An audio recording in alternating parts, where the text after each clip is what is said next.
Chapter 36:11. Love was not the only thing in her life. There were still many things waiting for her to solve. She could only do what was in front of her. Then she would have the chance to keep her promise with Dmo Xian. Wait for him, wait for him, wait for him. Old man Song quietly looked at the young lady who was lying on the bed, covering her eyes with her hands. He sighed secretly in his heart. This girl, no matter how strong she was still a lady after all. Her heart was soft after all. He also knew that at this time what this girl needed was not comfort, but to accompany her quietly. Don't mention anything about the overlord. Yiqing Luo lay like this for the whole night. The next day when she pushed open the door, she had already changed back to the previous Yiqing Luo. Just as she walked out of the door next door was coincidentally pushed open. Pei Xing walked out with an exhausted look. Seeing Yiqing Luo, he smiled. Morning. Morning. Yiqing Luo looked at the basin in Pei Xing's hands. How is Zishi? Still unconscious, not awake. Pei Xing lowered his eyes. Luo, when do you think little sister will wake up? It's related to the soul, it can be big or small, she needs to rest for a period of time. Yiqing Luo took out a prescription. Go get the medicine and boil it for Zishi. She walked towards the front hall and after a few steps she said, if you don't have the crystal stones, get it from old Lai first. After the business picks up, then return it to him. Pei Xing's face turned slightly red. He indeed had no money. Ask the Hell Palace's senior. This is not good, right? Or you want to ask the Blood Red? Yiqing Luo raised her brows and looked at him. That's not a bad idea. If the Blood Red knows that this medicine is for Zishi, it will definitely not use a single crystal stone. Pei Xing, he had better borrow it from old Lai. Yiqing Luo walked into the hall. Then he saw old Lai, who was sitting on the main seat looking sloppy. And Xiao Yinyan was standing at the entrance pacing back and forth. Hearing footsteps, Xiao Yinyan looked up. Seeing Yiqing Luo, he quickly walked up and frowned. Luo, I have something to tell you. Xiao Yinyan's handsome face was filled with anxiety. Yiqing Luo asked, what is it? Xiao Yinyan's expression was grave as he asked, are you sure that Princess Yulu was devoured by the soul-devouring spell formation? Yiqing Luo nodded her head. I saw with my own eyes the evil qi of the array core swallowing her. What happened? Xiao Yinyan's expression was somewhat unsightly. Last night when I returned to the Qiao family I planned to tell father about this, but guess what I saw? Yiqing Luo narrowed her eyes. You saw? Mysterious maiden? Yes.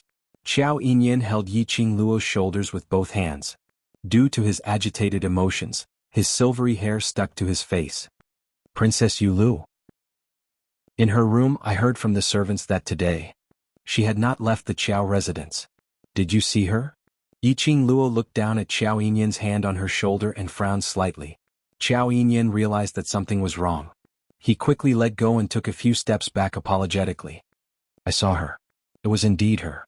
She was lying on the bed, but she covered her face with a black veil and didn't let me and father see it. Black veil? Covered her face?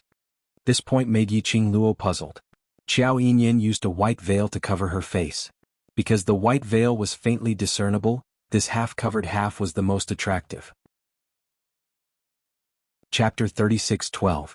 If you didn't see her face, how can you be sure that she is mysterious fairy? Yiqing Luo raised a doubt. That's what I guessed too. Xiao Yinyan frowned slightly.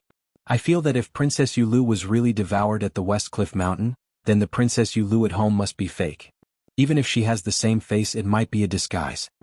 Speaking of this, Xiao Yinyan's voice paused for a moment. Following that he continued, but the one at home. I can be sure that she is the real Princess Yulu. Which means, the mysterious fairy I met in the spirit-devouring formation is fake? Yiqing Luo squinted her eyes as her slender fingers caressed her chin. Xiao Yinyan's face was filled with puzzlement and doubt. Although Princess Yulu had left the Qiao family at a young age to head to Linglong Palace in order to become Mysterious Fairy's candidate. But she is after all my twin sister from the same mother. Towards her, I understand her very well, so I can be sure that she is Princess Yulu. As for the person you met at the West Cliff Mountain, I can't be sure if it's real or fake.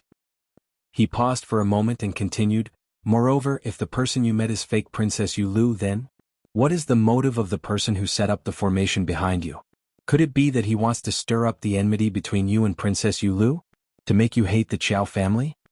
Yiqing Luo pursed her lips as her slender fingers pressed on her veil and pressed on her pink lips. No. That person yesterday, his attitude and feeling towards me is very similar to Mysterious Fairy. It can't be fake. Especially later on. In order to save his life. All kinds of begging looks. She really resembled Xiao Yulu's character. No, not right. Wait a minute.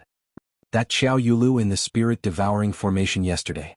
She didn't have the wounds that she left on him the day before yesterday. And her ability had increased greatly.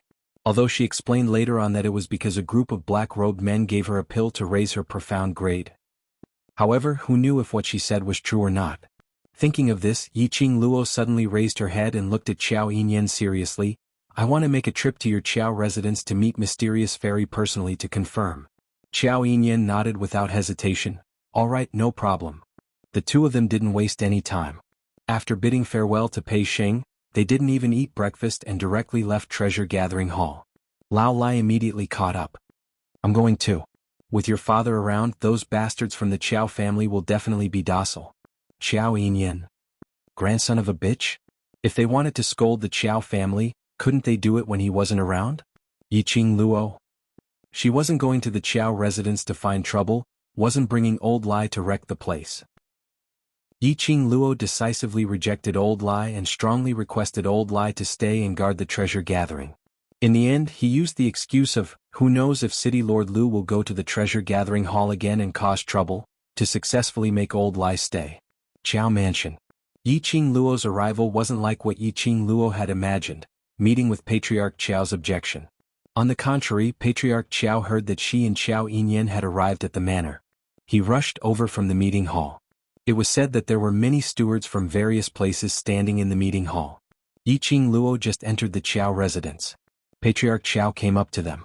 His two eyes darted back and forth between Yiqing Luo and Qiao Yinyan.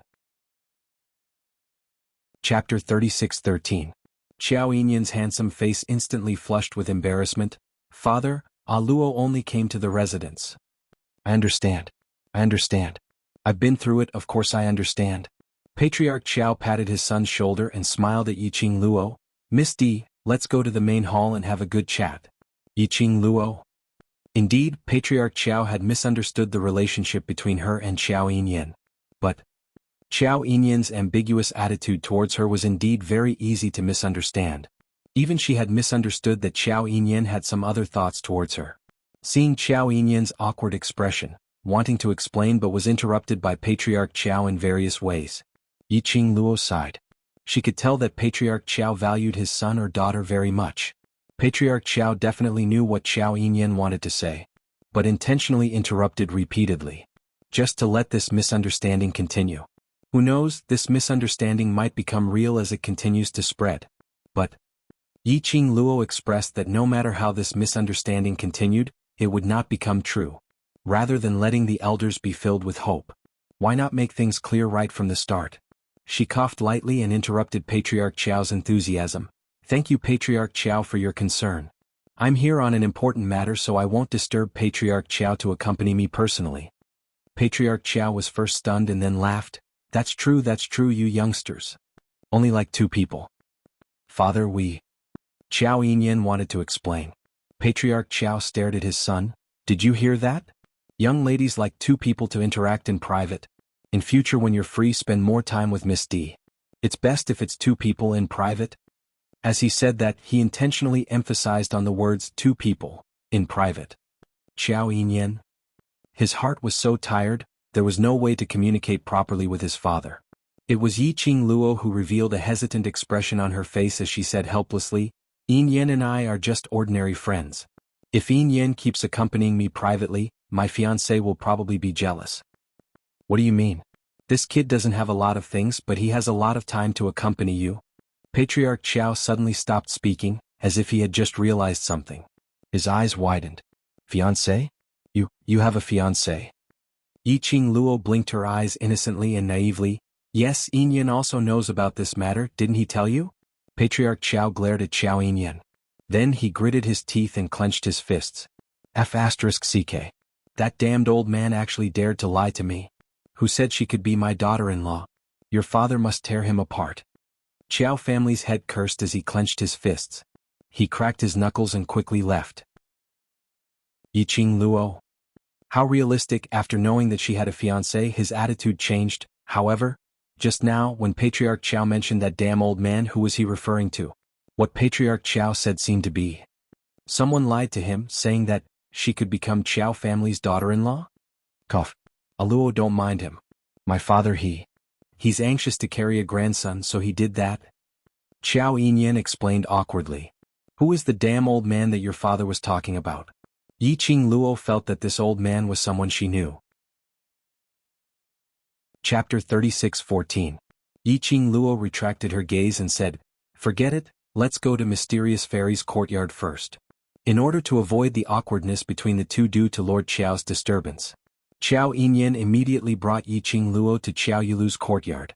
Qiao Yulu was indeed the second daughter of the Qiao family. Coupled with her identity as Mysterious Fairy, the location of her courtyard was the best location in the entire Qiao residence. The decor was luxurious and elegant, showing nobility everywhere. Yiqing Luo clicked her tongue. She had grown up in such an environment with a distinguished status and a doting father. She had never suffered any unequal treatment.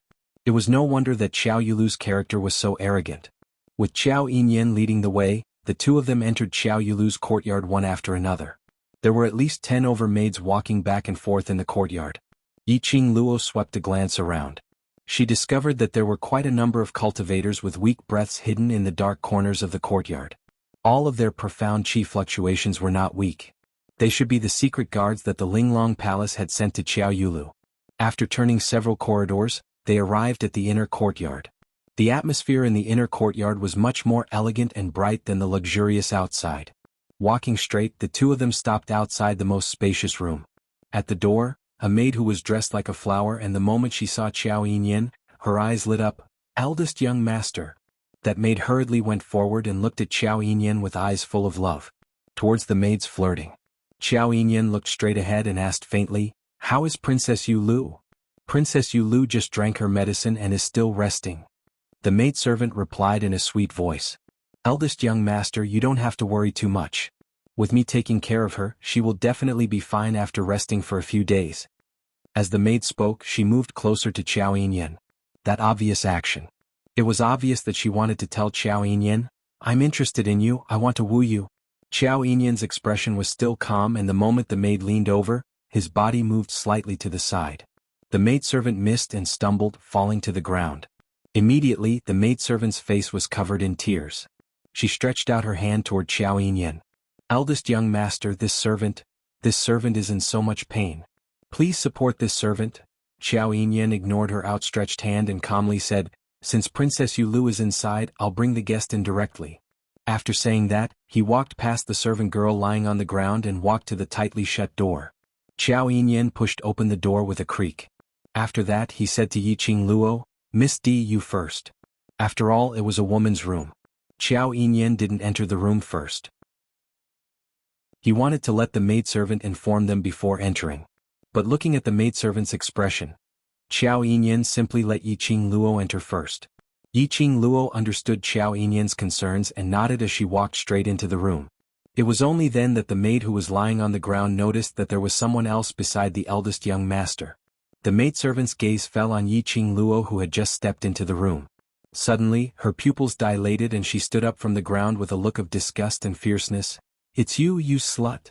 What do you want to do to my Princess Yulu while she is injured?" The maidservant stood in front of Yiqing Luo. Her face was full of arrogance.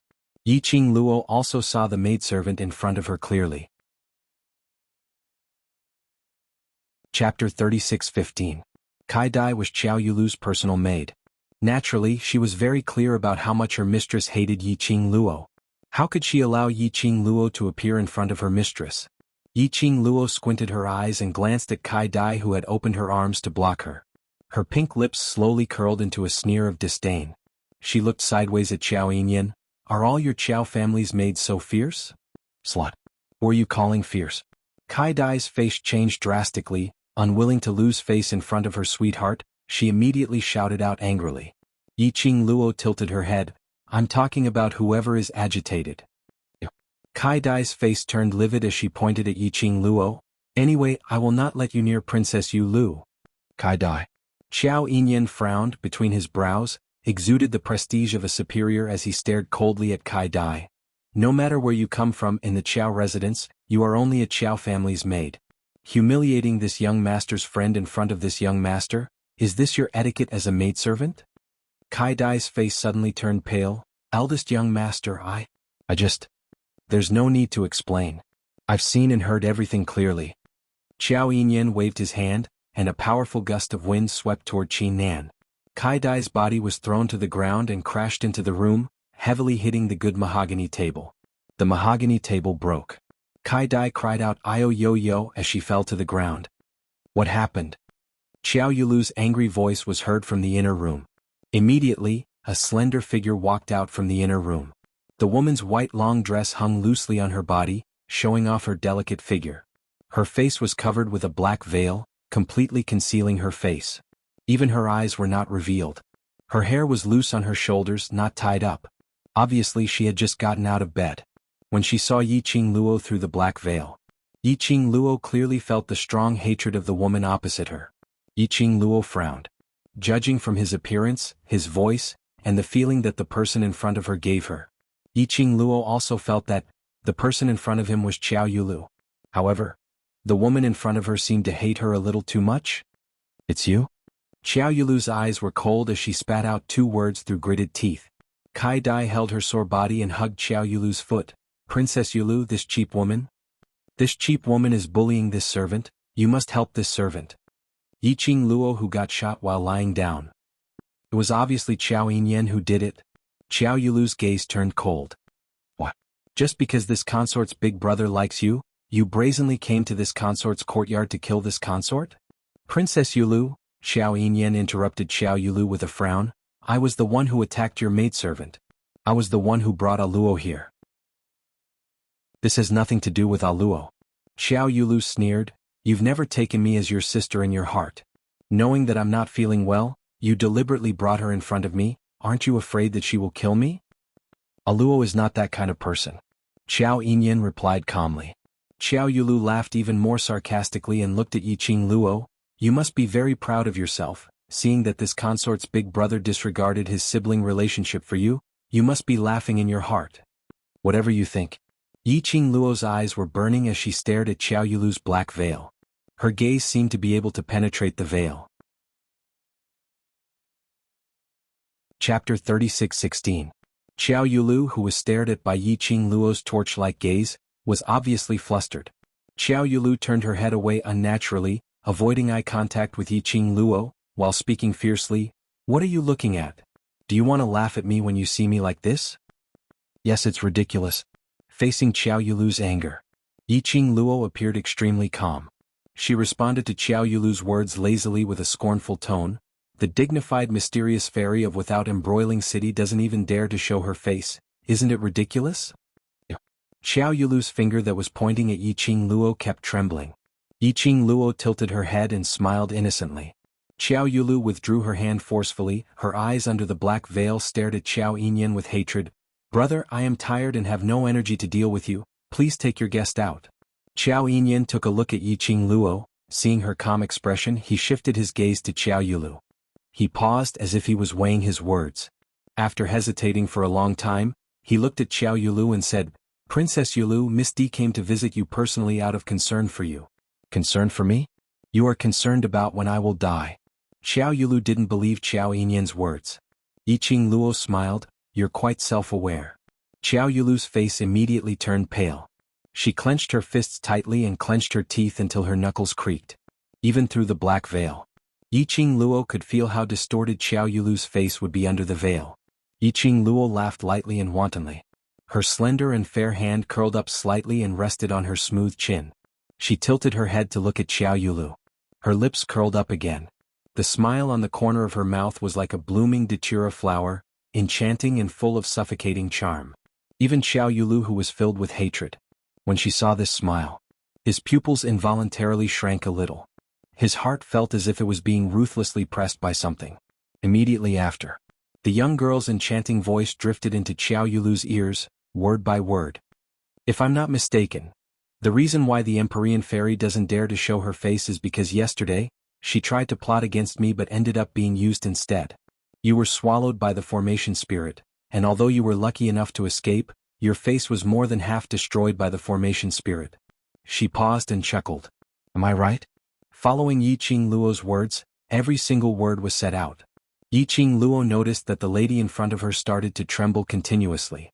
Perhaps Xiao Yulu herself hadn't realized it yet. Her body, which was wrapped in a long white dress, was tense and trembling. This reaction, it was obvious that Yiqing Luo had hit the mark on Xiao Yulu's heart. Yiqing Luo raised her brows. Her intuition was right. The person in the soul-devouring array yesterday was Xiao Yulu. And the person he had seen in the Qiao mansion was indeed Xiao Yulu. There was no so-called real or fake Xiao Yulu. But what made Yiqing Luo curious was, what method did Xiao Yulu use to escape safely from the array core spirits devouring? Yiqing Luo examined Xiao Yulu. Xiao Yulu didn't say a word. Chapter 36:17. Xiao Yulu had been suppressing a ball of anger in her chest because of Yiqing Luo. And to hear Yiqing Luo's sarcastic words, the anger immediately surged to her head. Slut. Haven't you caused enough trouble for me? I'm going to kill you. Xiao Yulu's aura surged as she swiftly pounced towards Yiqing Luo. Xiao Yulu was obviously infuriated. This pounce was full of vigor and incomparably ferocious, filled with a chilling murderous intent. A close distance. Yiqing Luo could almost see the pair of icy cold and murderous eyes under Xiao Yulu's black veil. Raging profound qi surged out from Xiao Yulu's body. The entire room was stirred up by a hurricane. All these should be borne by you. You offended that group of black-robed men.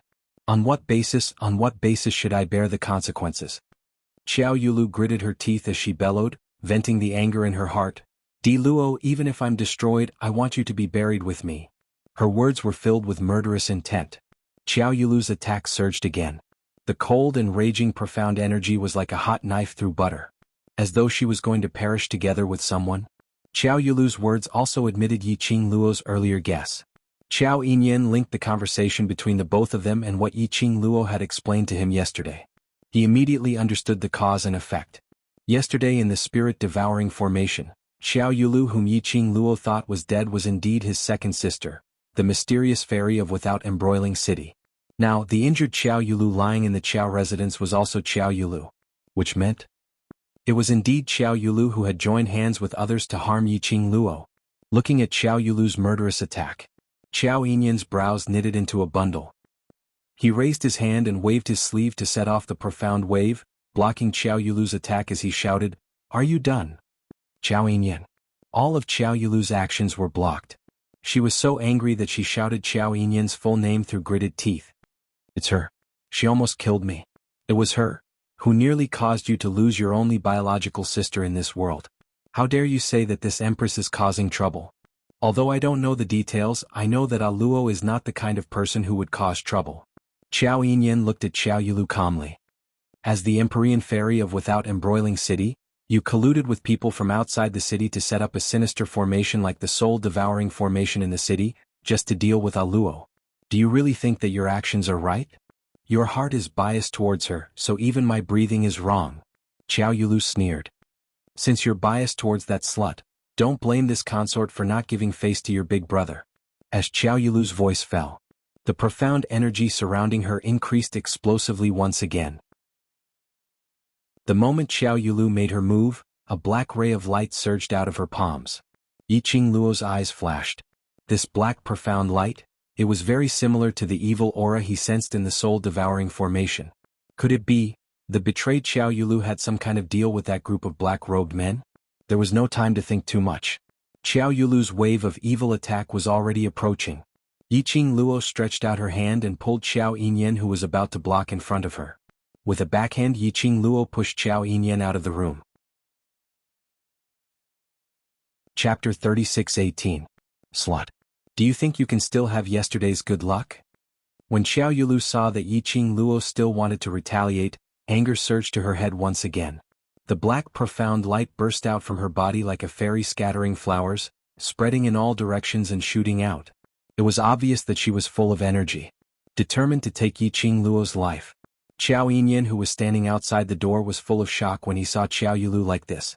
When did his sister have such a powerful and shocking power? This This had obviously broken through the spirit mystic realm and advanced to God.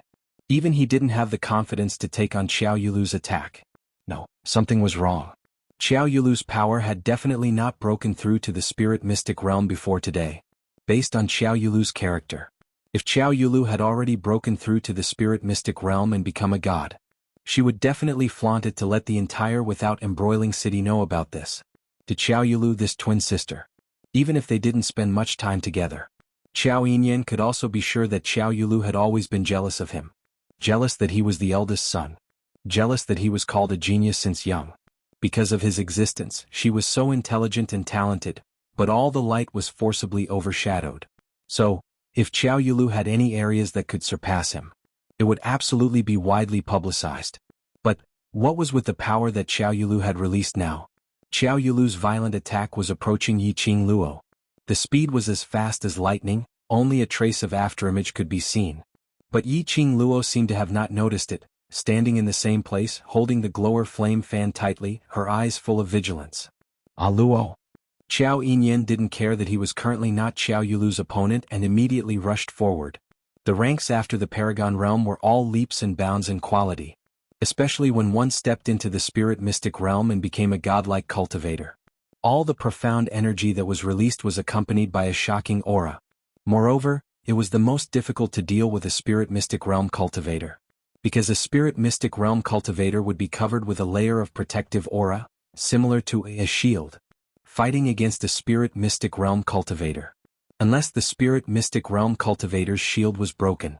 Otherwise, it would have been impossible to injure a spirit Shen expert. In other words, it was equivalent to having an extra life compared to other profound practitioners. This was the reason why everyone wanted to become a god. Although Xiao Yinyan couldn't see through Yiqing Luo's profound grade, but he was also clear that Yiqing Luo's power was probably around the level of Sage Profound. Xiao Yulu, who had already broken through to the Divine Profound realm. Every counterattack was like striking a rock with an egg. But, just as Xiao Yinyan was about to rush forward and block for Yiqing Luo, Xiao Yinyan only saw a white shadow flash past his eyes. Immediately after, he was thrown out of the door by a huge creature. With a pa sound, the door was tightly shut by the hurricane. Xiao Yinyan was shocked and he pushed away the huge thing that was pouncing on him. When he touched it, it was a piece of soft fur. In front of him, the thing with its thick claws pressing down on his body was actually a snow-white tiger beast. What was going on? In the room.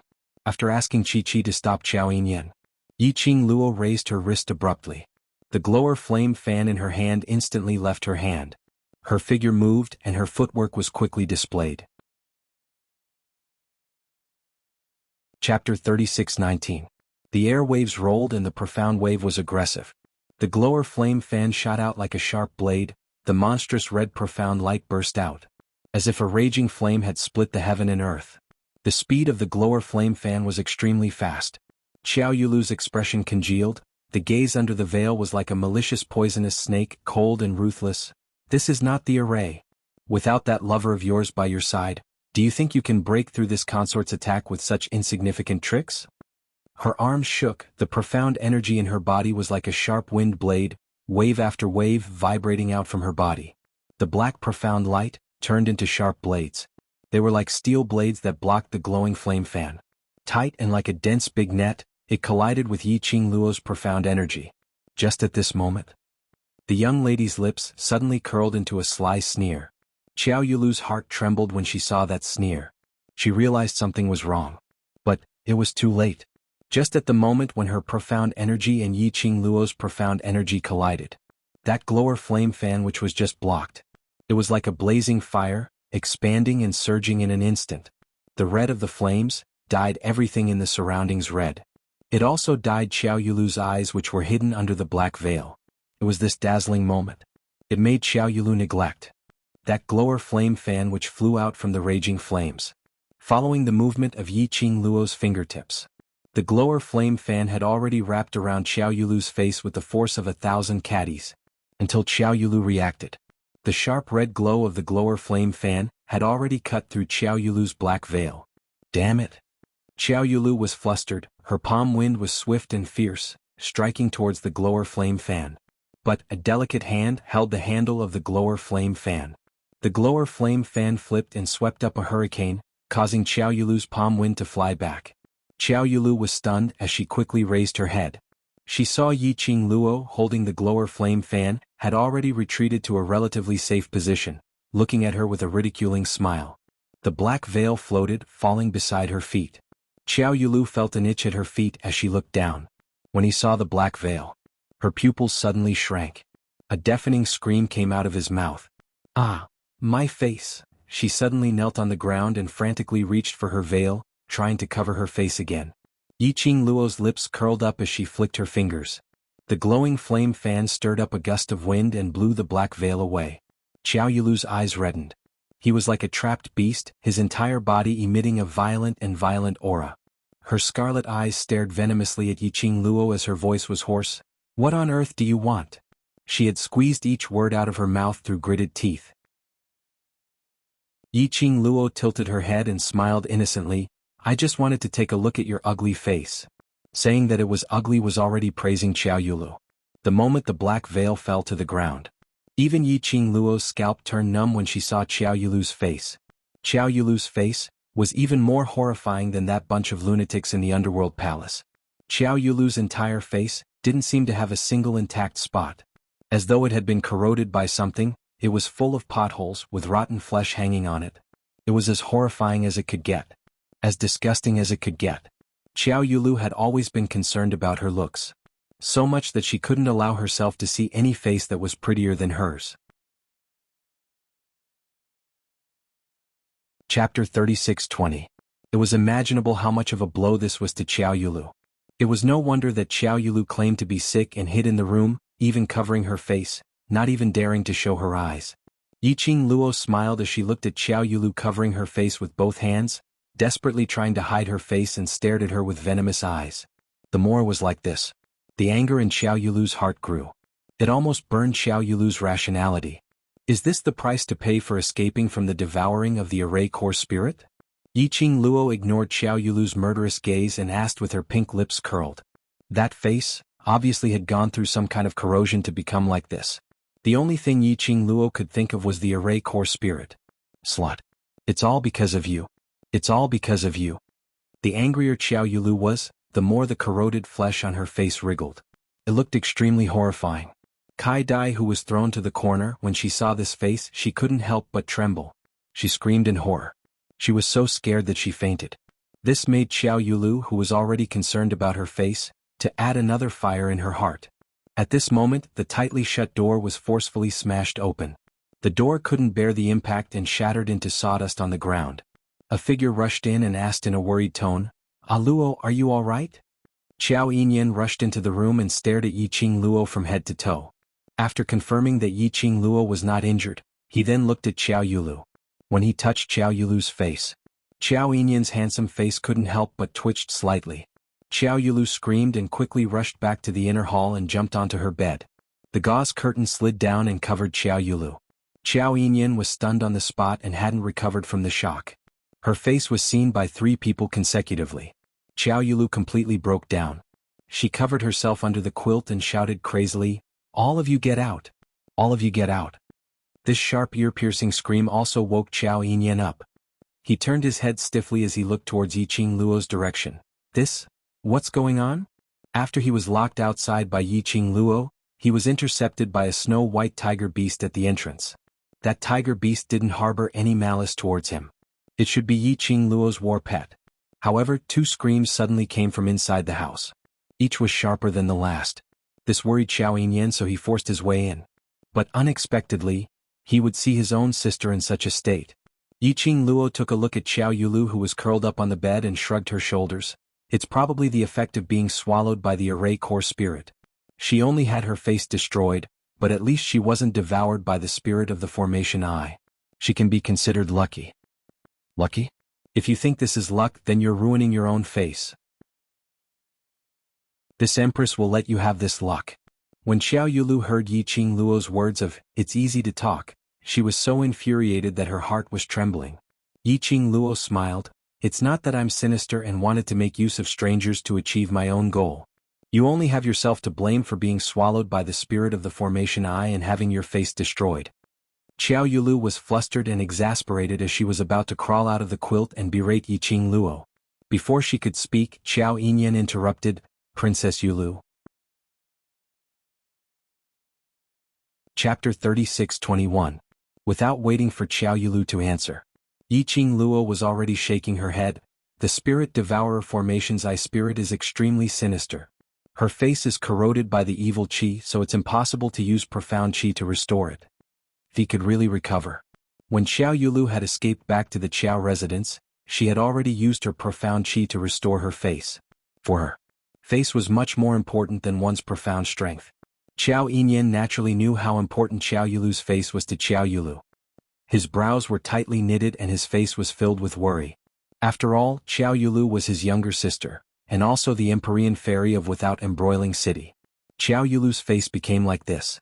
If the news spread to the palace of Ling Long, they would probably blame the Qiao family for not taking good care of the mysterious fairy.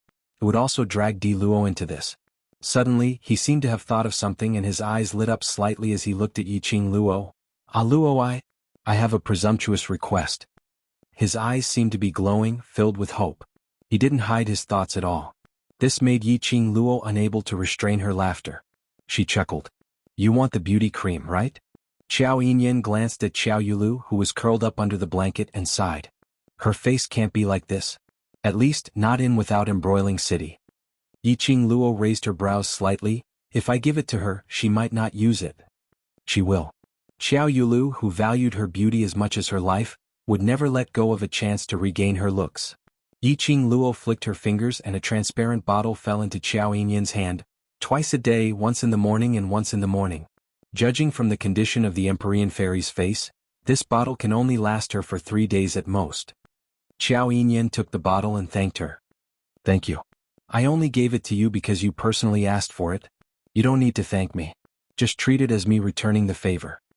As Yiqing Luo was saying that, her peripheral vision swept towards Xiao Yulu. The shadow cast through the gauze curtain. Yiqing Luo obviously saw it when she took out the beautifying cream. Xiao Yulu's head popped out from under the blanket. Obviously he was tempted. Yiqing Luo's lips curled into an undetectable arc as she turned around and walked out of the room. Whether she uses it or not is her business. I still have things to do at treasure gathering, so I'll head back first. When she reached the entrance, Yiqing Luo stopped in her tracks and took a look at Xiao Yinyan. "There's no need to send me off, accompany mysterious maiden well. At the very least, I can't die so easily before the auction ends and the bet between me and her." She chuckled and walked away.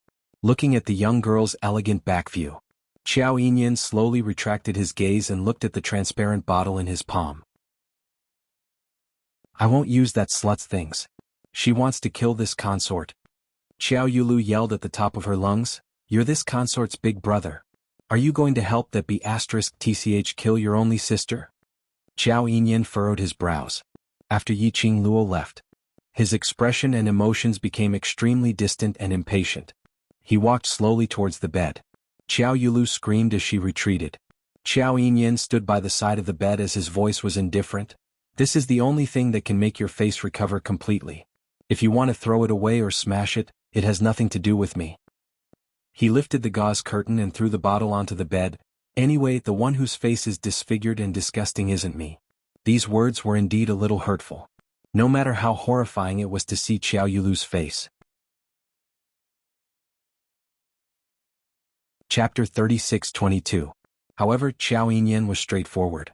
He used the words disgusting and horrible to describe Xiao Yulu's face. It was like stabbing a knife into Xiao Yulu's heart. Xiao Yulu's heart ached to have such a biased brother. Xiao Yinyan's expression was calm as he looked at the person under the quilt. "As your big brother, I've asked for it for you. It's up to you whether you believe me or use it." Then he turned and left Xiao Yulu's room without saying anything else. Xiao Yulu stared blankly at the medicine bottle on the bed. Then the wooden door that Xiao Yinyan had broken was blown up by a gust of wind, blocking the sound of the door opening. Xiao Yulu came to her senses. She curled up under the quilt in a daze. All the hysteria had vanished into thin air. His horrifying face, which was full of rotten flesh, also relaxed. The only 2 intact eyes were filled with pain. What she cared about the most, it was his own face. But now it was destroyed by that formation. She couldn't appear in front of others with such a face. She was the Empyrean fairy of Without Embroiling City. She was the Empyrean fairy who was respected by everyone. She couldn't ruin everyone's life just because her face was destroyed. Little by little, Xiao Yulu's line of sight shifted to the crystal-clear medicine bottle on the bed. The jade bottle was exquisite and small. The medicine was pink and emitted a colorful, alluring light. Little by little, her hand moved towards the bottle of medicine. This was something that Di Luo, that bitch, had taken out. Would Di Luo, that bitch, really save her? Would this thing really be useful? Xiao Yulu struggled in her heart. On one hand, she wanted to restore her face. She felt that Di Luo owed Xiao Yinyan a favor. Since Xiao Yinyan had asked her personally, Di Luo wouldn't use Xiao Yinyan to harm her. After all, Di Luo owed Xiao Yinyan even more if she dragged him into this. On the other hand, Xiao Yulu didn't want to use Di Luo's thing. She suspected that Di Luo had poisoned the medicine. She wanted to kill her. The anxiety in her heart made Xiao Yulu unable to make a decision. Then her gaze slowly fell on Kai Dai, who had fainted on the ground, her face pale. The other side. Leaving Qiao residence, Yiqing Luo carried Qi and headed directly towards the direction of the gathering treasure. Old Man Song said from within the azure dew bracelet, "You want to use the beautifying ointment to help treasure-gathering auction seize the honor of being the best auction house. Now that you're giving the beautifying ointment to Xiao Yulu, aren't you afraid that she'll secretly plot against you? Her face is already like that. How can I just stand by and watch? What's more, I can also return Yin Yen a favor." Yiqing Luo gave an unfathomable smile. "How could you be so kind?" Old Man Song expressed his disbelief. "You couldn't have poisoned that bottle of beautifying cream, right?" Yiqing Luo. "Did she look like that kind of person?" Old Man Song answered without the slightest hesitation, "Yes." Yiqing Luo's lips twitched as she rolled her eyes. "There's no problem with that bottle of beauty cream, and indeed, there's a chance to cure that corroded face of hers." Old Man Song's tone was still suspicious. "Are you secretly plotting something?"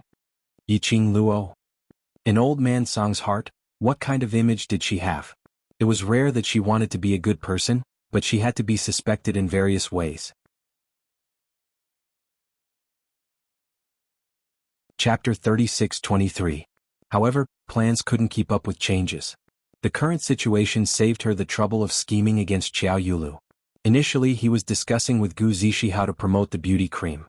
Yiqing Luo immediately thought of Xiao Yulu. His original plan was to cause trouble for Xiao Yulu and take the opportunity to poison her. After Xiao Yulu was poisoned and disfigured, then he arranged for someone to push the beautifying cream to Xiao Yulu. As the Empyrean fairy, Xiao Yulu would definitely want to buy the beauty cream if it was effective. At that time, wouldn't the beautifying cream be promoted? But now, there was no need to go through the trouble of poisoning it. Xiao Yulu had already disfigured herself. However, in the end, it still achieved the final result. Xiao Yulu would definitely visit her again and ask for the beauty cream. The Empyrean maiden wouldn't use the things that you took out, right? Old Man Song was very doubtful. "She will." Yiqing Luo replied confidently, "because she cares too much about that face." In any case, his face was already ruined to such a state. Try the beautifying cream. At most, it would just rot a little more flesh. Therefore, Xiao Yulu would definitely use it. But Yiqing Luo guessed that perhaps Xiao Yulu would choose another, more bloody method to use the beautifying ointment. Of course, none of this had much to do with her. The foreplay that she needed to do was all done. What he needed to do now was, he was waiting for the fish to take the bait. For the next few days, Yiqing Luo didn't go anywhere. He stayed in the treasure-gathering hall and refined all kinds of beautifying ointments. It wasn't until the third day that Gu Zishi finished refining all of the medicinal herbs she had gathered that she walked out of her room. These few days, the treasure-gathering grounds were calm and peaceful. City Lord Lu did not come to cause trouble. Xiao Yulu was also quiet and did not cause any trouble. Xiao Yinyan was the only one who came to treasure-gathering hall every day to run errands and receive guests. That's right, customers. Ever since that day when Xiao Yulu injured the citizens, Pei Xing had taken good care of her. The majority of without embroiling city citizens had completely changed their opinion of treasure gathering and Pei Xing. On top of that, Xiao Yinyan, the genius youth, ran to the treasure gathering hall every day. It did attract some citizens to come to visit. However, Gu Zishi did not wake up. Even if treasure gathering hall had customers again, Pei Xing was still not in high spirits. After Yiqing Luo walked out of the room, Pei Xing hurriedly came forward. "Ah Luo, when will little sister wake up?" Yiqing Luo walked to the next room and checked on Gu Zishi's condition. Gu Zishi was fine. Perhaps it was because he had exhausted too much of his energy in the soul-devouring formation and the soul-devouring formation's influence on his soul. He felt somewhat fatigued. He should be able to wake up after sleeping for another day or two. However, Pei Xing's face was filled with worry. Yiqing Luo's words suddenly changed and her lips curled up as she teasingly asked, "These few days did you feed her medicine on time?" "Yes." Pei Xing quickly nodded. Yiqing Luo nodded and raised her slender brows, pretending to be serious. "Are you sure you really fed the medicine into Zixi's mouth and into her body?" Pei Xing nodded vigorously. "I fed her the medicine myself. She's unconscious. Does she know how to swallow? Even if you fed the medicine to the side of her mouth, she shouldn't know how to swallow it right." Yiqing Luo touched her chin. "Don't tell me the medicine flowed onto the pillow and you thought she drank it." Chapter 36-24. Yiqing Luo's eyes were filled with ridicule and ridicule. But her mouth was still pretending to be puzzled. "Are you sure? How can you be sure?" Pei Xing's face was so red that no other color could be seen. He lowered his head, looking like an innocent young man. Yiqing Luo laughed out loud with a pfft sound. Pei Xing raised his head and saw the ridicule in Yiqing Luo's eyes. He opened his mouth and wanted to reprimand Yiqing Luo. But when the words came to his mouth, he didn't know what to say. His mouth moved, but in the end he kept his mouth shut. His face turned even redder. "All right, I won't tease you anymore. Take good care of Zixi. She will either wake up today or tomorrow." Yiqing Luo patted his shoulder and walked out of the room. Innocent young man shouldn't tease too much. He would take it seriously. Like Gu Zixi lying unconscious on the bed. There was no way to feed her medicine or whatever. There was only one way. That was use mouth. The innocent Pei Xing in order to make Gu Zixi drink the medicine. He could only choose this method. So under Yiqing Luo's teasing, his face turned so red. But this feeding of medicine or whatever had given these two young lovers a push. If she seized the opportunity, soon these two people would no longer be so bashful. Yiqing Luo stretched her waist and walked to the treasure-gathering hall to check on the situation. In the hall, there were 3 citizens standing in front of the counter asking about something. Those 3 were all women with decent looks. Looking at their dressing, they looked like the daughter of a rich family. Qiao Yinyan's lips curled into a smile. Those few women were talking about something. Seeing Yiqing Luo coming out from the inner courtyard, Qiao Yinyan suddenly raised his hand and waved at her. "Ah Luo, these customers are here to look for you." "Customers? Look for her?" After she returned from the Qiao residence, she shut herself in the room to refine beauty ointment. There would be customers coming to look for her? Yiqing Luo blinked and walked over. Qiao Yinyan walked out from behind the counter and said to the 3 women, "The things you want were refined by this Miss D. Right now, the Treasures Exchange Hall really doesn't have any stock. If you want, you can ask Miss D." When those 3 ladies heard Qiao Yinyan's words, their gazes towards Yiqing Luo instantly changed from the enmity which the ladies had when facing a beauty to an earnest and fawning look. The speed at which his face changed was simply too fast. The 3 ladies were like pets who had seen their owner. Their eyes sparkled as they crowded towards Yiqing Luo. The scent of women's fragrant powder assaulted his nostrils. Yiqing Luo's hands were hugged by the lady. "Yiqing Luo, wait a minute. If you have something to say, then say it nicely. Why are you getting all touchy?" She didn't want the feeling of hugging beauties on both sides and leaning on beauties. Yiqing Luo asked Qiao Yinyan with her eyes, "What's going on?" Qiao Yinyan looked at the helpless young lady who was surrounded by ladies and couldn't help but moved his thin lips as he laughed softly. "They just want to find out from you about the effects of the beauty ointment and the price. They want to know if it's as miraculous as the rumors say." Rumors? She seemed like she hadn't started to promote the beauty ointment? Where did the rumors come from? Right. I heard that a few days ago, Boss Pei's sister took a bottle of beauty ointment and gave it to the Blood Mercenary Group's mercenaries to use. I heard from the mercenaries over at Blood Mercenary Group that as long as that beauty ointment is smeared on the face, the skin will become smooth and tender.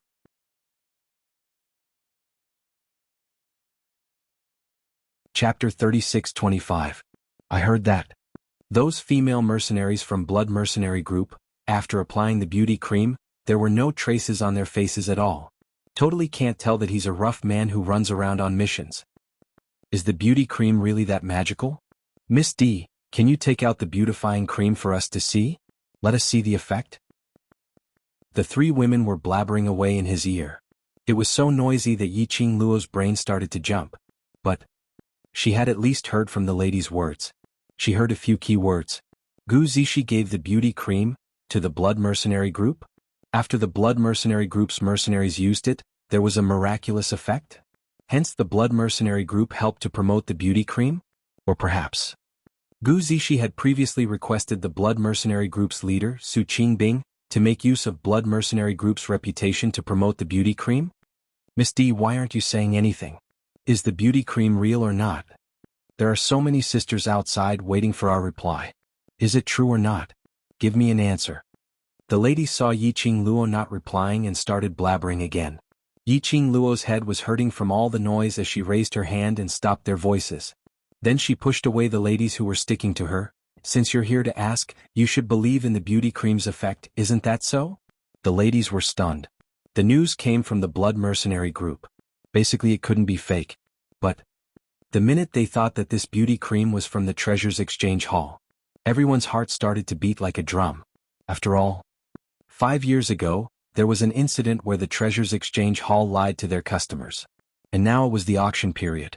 The Treasures Exchange Hall was the same as 5 years ago, doing something which caused an uproar in the city. They were all very worried. In the end, the Treasures Exchange Hall was dug out, so it was all fake. Although in the recent period, the citizens' impression towards the Treasures Exchange Hall had changed slightly. But after all, the incident 5 years ago had really happened and really existed. Even if Pei Xing wanted to clear his name, he couldn't. Moreover, these ladies were different from the citizens who had received the Treasures Exchange Hall's favor. He still had some doubts about treasure gathering. Yi Qingluo looked at the three ladies' expressions and knew what they were thinking. She curled her lips and said indifferently, "We do have beauty ointment." The eyes of the women immediately lit up a little. Their eyes were filled with hope and anticipation. "Can we see some beauty cream? Can I have a look at the effects of the beauty cream?" The woman asked. Yi Qingluo raised her brows. "It's not impossible, but..." She had yet to finish her words. Suddenly, an extremely arrogant voice came from the door. "How many beautifying creams does the treasure gathering hall have? This empress wants all of them." Following that, Xiao Yulu, who was dressed in a white veil and had a black veil over her face, walked into the treasure gathering hall under the escort of her guards. At this moment, half of Xiao Yulu's face was covered by a black veil, revealing only her eyes and forehead. Yi Qingluo took a look. The skin above Xiao Yulu's forehead had already recovered, and it was fair and tender. Princess Yulu." The minute the three ladies saw Xiao Yulu, they immediately bowed respectfully. Xiao Yulu arrogantly raised her head, not even bothering to take a look at them as she spoke out arrogantly. "This beauty cream, this empress wants all of it, all of you scram." The three ladies were stunned. "Princess Yulu, this..." Chapter 36-26. The three women were so frightened that they took a step back. Their eyes were filled with reverence for Xiao Yulu. They lowered their heads and grabbed each other's hands, preparing to leave. Before they could even lift their feet, the three women were blocked by a slender figure. Yi Qingluo stood in front of the trio, separating them from Xiao Yulu. Yi Qingluo met Xiao Yulu's eyes with a smile which didn't look like a smile, as her smile was filled with ridicule. It's rare for mysterious maiden to come to the gathering of treasures, not to create trouble but to do business. Cut the crap. Take out the beautifying cream, no matter how many crystal stones you want, I will give it to you. Xiao Yulu was rather infuriated by Yi Qingluo's glare. How could she not tell that Yi Qingluo was ridiculing her? However, he thought of the beautifying cream.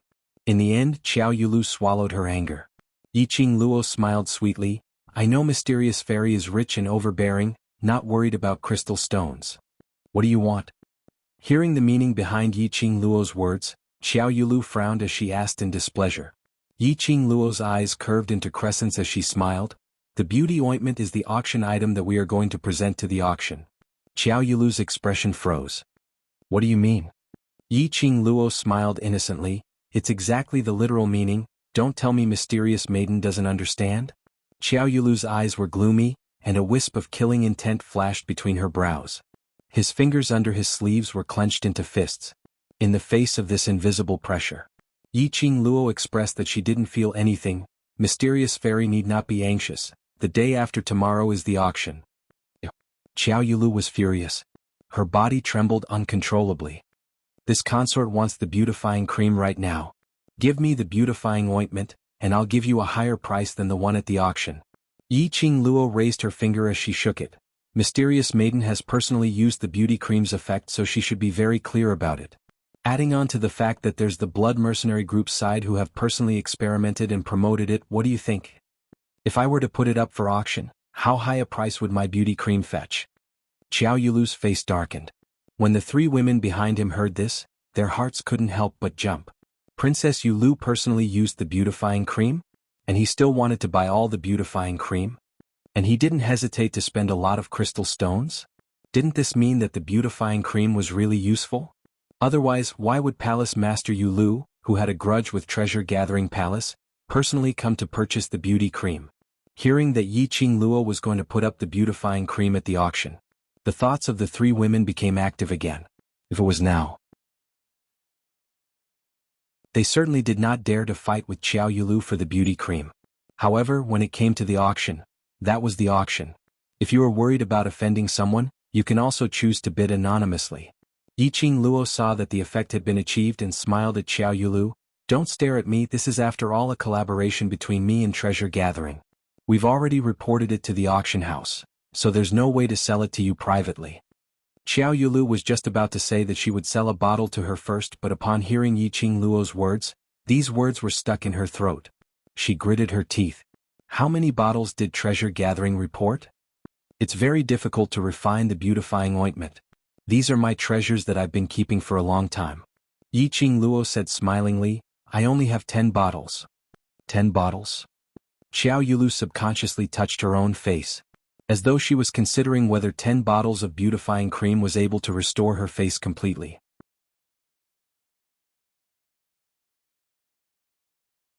Chapter 36-27. How could Qiao Yulu not tell that Yi Qing Luo was intentionally ridiculing her? If she really wanted the beauty bomb, she would have to go to the hospital. Which meant she had to use a high price to bid for the beauty cream at the auction. That meant that she would use her crystal stones to help the treasure house to get the honor of the best trading house. That meant that she would make herself lose the bet with Yi Qing Luo. Qiao Yulu's face turned pale instantly. She clenched her fists tightly as she stared at Yi Qing Luo with hatred. You did it on purpose? Qiao Yulu finally understood at this moment. Ever since she confirmed the efficacy of the beauty cream, she had been wondering why Di Luo would give it to her so easily. Not to mention, on account of Qiao Yinyan. If Di Luo really wasn't willing. Even if Qiao Yinyan knelt on the ground, Di Luo wouldn't be moved. However, Di Luo had easily taken out the skin beautifying ointment that day at the Qiao mansion. From that time onwards, Di Luo had planned everything. Di Luo had guessed correctly that she would take any risk for her face. So, she intentionally gave the beauty cream to her. After she tasted the sweetness, she made use of her to bid for the beauty cream at the auction. Because, looking at the entire without embroiling city, the person who needed the beauty cream the most was only her. And she had to have it. Di Luo wanted her to slap her own mouth, using her crystal stones to make her lose the bet between them. What a vicious scheme. Qiao Yulu's eyes turned red from the glare. Her venomous gaze was like a sharp thorn, piercing into Yi Qing Luo's heart. Facing such a gaze, Yi Qing Luo's expression was calm, without any change in her emotions. Instead, she met Qiao Yulu's gaze, her pink lips curled upwards as she smiled sweetly. Oh? Since you said I did it on purpose, then. When the auction is over, wouldn't it be better if Mysterious Maiden doesn't bid? Qiao Yulu was flustered. While she and Yi Qing Luo had such a huge conflict, she even lowered herself to personally come to the treasure house to buy the beauty cream from Yi Qing Luo. Yi Qing Luo actually dared to rub her nose in. The angrier she got, the more anxious she became. The smile on Yi Qing Luo's face became even more radiant. Seeing Mysterious Maiden's determined look towards the facial beauty ointment, looks like the effect of the facial beauty ointment is really not bad at all. I hope that by then the value of the facial beauty ointment will be able to go up another level in the auction. Qiao Yulu raised her finger and pointed at Yi Qing Luo with a trembling finger. Her chest heaved up and down, vibrating with force. She stared at Yi Qing Luo for some time before she pointed towards Yi Qing Luo's direction and pointed hard in the air. Good. Well done. Di Luo, this Empress would like to see if you can deliver the beauty bomb to the auction master in one piece during the auction the day after tomorrow. Qiao Yulu spat out each word through gritted teeth.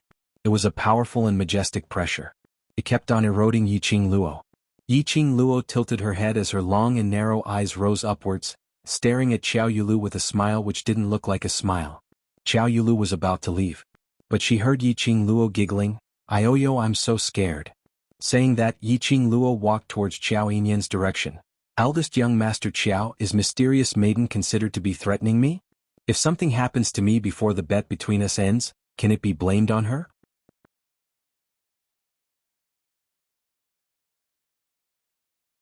Chapter 36-28. TSK. By then, there will be a lot of people paying attention to Mysterious Fairy. Yiqing Luo's eyebrows curved into a smile, looking extremely lively and alluring. Using another method to become famous is not a bad idea. Qiao Yinyan's expression sunk slightly, his brows wrinkled tightly. His gaze was deep as he stared at Xiao Yulu, as Without Embroiling City's Mysterious Fairy, your every word and action represents Without Embroiling City. Since you want to make this bet with Aluo, then under the condition that Aluo doesn't violate the rules, you cannot use your own safety to threaten Aluo. Otherwise, no matter what happens to Aluo as Mysterious Fairy, you have to bear the responsibility. Xiao Yulu's eyes were bloodshot. She snorted loudly and flung her sleeves down heavily. Turning around, she led the guards of the large sect and left the treasure-gathering hall. After the 10 over of them left the narrow hall, fresh air finally returned to the lobby of the treasures-gathering hall. Miss D. Behind her, a lady's careful call was heard. Yiqing Luo then remembered that there were 3 other ladies hiding behind her. She immediately moved away and turned around to look behind her. She saw one of the ladies staring at her without blinking. "Miss D. You said you will put the beauty ointment in the auction, is that true?" Yiqing Luo nodded. "Of course it's true. But you saw Mysterious Fairy's attitude earlier. If she's not willing to give you the beauty ointment, I'm afraid you won't be able to bid for it." As the eldest daughter of the Qiao family, the #1 aristocratic family in the Earth realm, so the Mysterious Fairy who came out from Linglong Palace, Xiao Yulu had no lack of crystal stones. To Xiao Yulu, as long as the problem could be solved with crystal stones, then it wasn't a problem. So as long as Xiao Yulu really wanted the beauty ointment, it was enough to exchange for 10 bottles of beauty ointment. The ladies looked at each other in dismay, their expressions were a little ugly. Yiqing Luo looked at them with a smile. "Thank you for your support for the beauty ointment. I heard that you have a bunch of sisters waiting for the news of the beauty ointment, right?" Yes. The young mistresses nodded. Yiqing Luo pondered deeply for a moment and said, "How about this, after the auction ends, I'll strive to refine a few more bottles of beauty ointment and by then we'll auction it off at the treasure-gathering hall. All of you can come and take part." The eyes of the ladies lit up. "Really?" Yiqing Luo nodded with a smile. After discussing a few more sentences about the beautifying cream with the ladies, Yiqing Luo sent them off. The treasures exchange hall fell into a rare moment of silence. Qiao Yinyan poured a cup of warm tea and passed it to Yiqing Luo, telling Princess Yulu about the hidden card of the treasure gathering so early. "Aren't you worried that she will come up with some countermeasures to counter the beauty cream?" "On the contrary, I'm afraid that she won't target me." Yiqing Luo smiled evilly. Qiao Yinyan raised an eyebrow. "Does that mean you already had a plan?" Yiqing Luo touched her chin. "Although towards Mysterious Maiden, I don't understand her as well as you, but I'm very clear that she's not someone who can swallow her grievances. She had suffered quite a lot of grievances and suffered quite a lot from me, so how would she possibly let me take part in the auction smoothly?" "Don't tell me, she will really make a move on you before the auction?" Qiao Yinyan's expression congealed.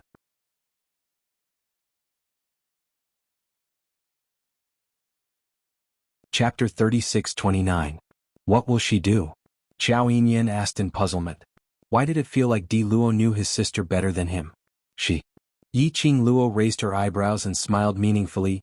"No matter what she will do, I am sure she will use a very stupid way to deal with the treasure exchange." Qiao Yinyan. Actually, it was not that Xiao Yulu was stupid but Di Luo was too smart. But looking at Yiqing Luo's calm and composed look, she obviously had a plan in her heart. He didn't need to worry about her. As expected, everything was as Yiqing Luo had predicted. Xiao Yulu made her move. The beauty cream, under the publicity of the blood mercenary group, had been treated as a peerless treasure by countless young ladies. Furthermore, during the day at the treasures gathering exchange, the 3 young ladies had exaggerated the matters of the treasures gathering exchange to the group of young ladies. As a result, the group of young ladies yearned for the skin-beautifying cream even more. If the beauty cream was really put up for auction, the price would absolutely be heaven-defying. It could be said that the treasure exchange hall could really use the beauty cream to fight a beautiful turnaround. So, Xiao Yulu wanted the beauty cream but wasn't willing to lose the bet with Yi Qing Luo. Then she could only let Yi Qing Luo's beauty cream lose its luster before the auction. Hence, it took almost half a day's time, which was the afternoon after Xiao Yulu left the treasure exchange hall. The entire without embroiling city started to spread a rumor. The treasure-gathering trading company used the reputation of the bloody mercenary group to purposely promote the so-called beauty ointment. They wanted to exaggerate the effects of the beauty ointment before the auction to trick the citizens into bidding for the beauty ointment at a high price. This rumor didn't fly for long. Another rumor continued to spread. What? You want to ask why the treasure exchange hall did this? And even borrowed the reputation of the blood mercenary group to promote the beauty cream? Weren't they afraid that the blood mercenary group would blame them and directly destroy their treasure exchange hall? No. How could the treasure exchange hall be afraid?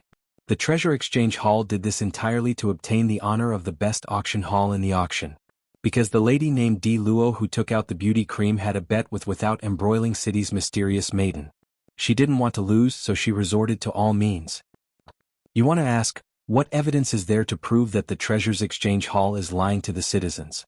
Because 5 years ago, the treasures exchange hall had used the same method. You don't believe me? Ask any elderly citizen in Without Embroiling City, and they would all know what sort of infuriating incident had happened in the treasure exchange hall that had been all the rage for a while 5 years ago. The more the rumors spread, the more exaggerated they became and the harder it was to listen to them. In the end, it turned into a treasure-gathering transaction. They wanted to use the old tricks from 5 years ago to deceive the citizens and ignore the strict fairness of the auction. When these rumors and slanders reached Pei Xing's ears, Pei Xing was stunned. It all happened that night. At that time, Pei Xing was going to the river to fetch water. She was stopped by a few women and asked about the beauty cream. Only then did she hear the news. Especially when it involved what happened 5 years ago. Pei Xing's expression changed immediately. He threw down the pole that was used to fetch water and rushed back to the treasure exchange hall. This action, it was also spread by some people. As a result, Pei Xing flew into a rage out of humiliation and tacitly admitted the truth of the rumor. Chapter 3630. Pei Xing returned to treasure gathering. Yi Qing Luo was by the counter, setting up some small items. Seeing that Pei Xing had returned, she looked up and glanced at him. Didn't you go to fetch water for Zishi to wipe her body? Why did he come back empty-handed? Why do you look so pale? Have you heard the rumors that the citizens outside are discussing? Pei Xing thought about how the citizens around him, who had been smiling at him in a friendly manner, were now pointing at him with looks of disgust and disgust. Anger surged in his heart. I heard. Yi Qing Luo's expression was indifferent. Do you mind? Of course I care. Pei Xing clenched his fists. 5 years ago, it was clearly the Zhongqing trading house that framed Gathering Bao in the trading house. Gathering Bao has never lied to anyone. It's useless for you to say these words to me. Yi Qing Luo put down the item in her hands as she looked at him calmly. Of course, even if you run out to explain to anyone, it's useless. Pei Xing's anxiety and Yi Qing Luo's calmness formed a sharp contrast. Facing Yi Qing Luo's calm and indifferent attitude, Pei Xing's clenched fists loosened, but he couldn't help but clench them again. He repeated this a few times. His entire person seemed to lose all strength and he slumped down in dejection. Luo. Treasure conglomeration has finally taken a turn for the better with great difficulty. The day after tomorrow is the grand auction, but now there's such a rumor. It was not just treasure gathering's reputation that was tarnished. Most importantly, Luo will lose the bet. If he really handed Luo over to Princess Yulu and let her do whatever she wanted with him, Princess Yulu would never let Luo leave alive. I'm sorry. Luo, it's all because of me, it's all because of my incompetence. Pei Xing sat down on the chair weakly, covering his face with his hands. Yi Qing Luo pursed her lips as she looked at Pei Xing quietly for some time before she spoke out calmly. This isn't your fault, the person Xiao Yulu is targeting is me. She paused and walked out from behind the counter. However, you're right about one thing. Xing, you are indeed incompetent. Her straightforwardness caused Pei Xing's body to stiffen. Yi Qing Luo continued, if you really want to protect the treasures exchange hall, if you really want to protect Zishi, then you should straighten your back and not be at a loss of what to do the minute something happens. blaming yourself in various ways, then not doing anything at all, just immersing yourself in your decadent emotions. Pei Xing's hand slowly slid down from his face. His handsome face was filled with pain. His eyes were also a little red. Yiqing Luo walked to his side, her gaze was still as calm as usual. "Ah Xing, you must remember that you are a man with an indomitable spirit. You must use your own two hands to create unlimited possibilities." So what if Xiao Yulu spreads rumors? So what if they damage the reputation of the treasures trading house? Don't tell me that if you continue to wallow in self-pity, the problem will be solved? Yiqing Luo's successive explosive strikes made Pei Xing's entire person stunned till he turned stiff. He looked at Yiqing Luo in a daze. Following Yiqing Luo's words, his reddened eyes started to change. His stiff body slowly moved. A pair of pure black bright eyes seemed to be filled with starlight. He clenched his fists as he stood up abruptly. "Ah Luo, I'm sorry." "I know." Looking at the man straightened his back, his tall figure appeared extremely skinny. Yiqing Luo sighed softly. The reason why Pei Xing's character was weak. It was also because of the environment.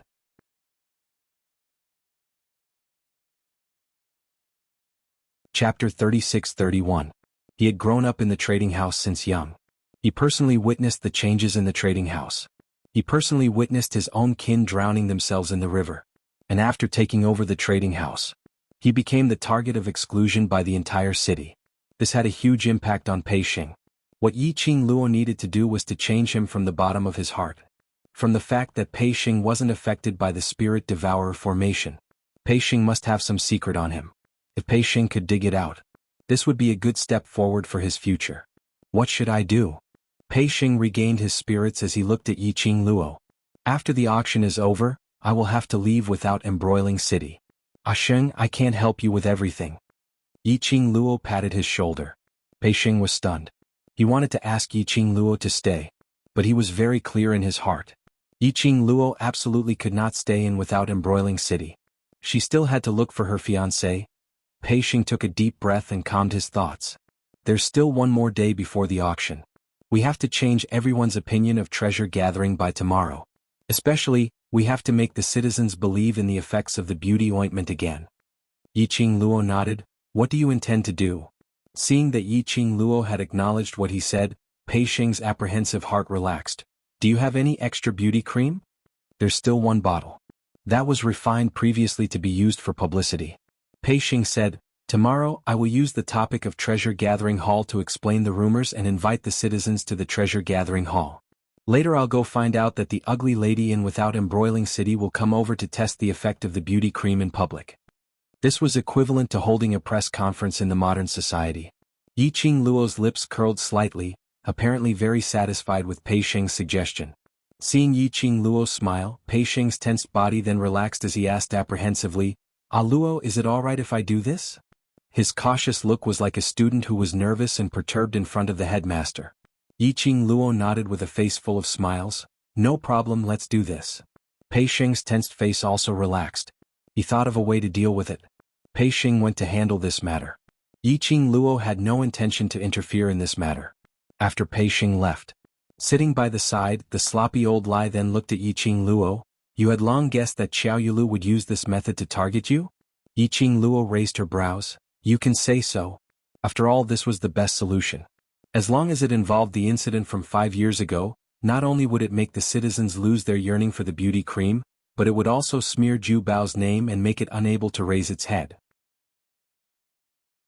Judging from your conversation with that kid, you're going to leave without embroiling city after the auction?" Old Lai stroked his messy beard. "Are you going to look for His Majesty the Sovereign?"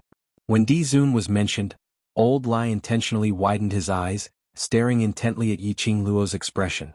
The last time Yiqing Luo returned from the West Cliff Mountain, for some reason he was in low spirits. He guessed that it might have something to do with Di Zun. Now he was here to test the waters. However, to Old Lai's disappointment.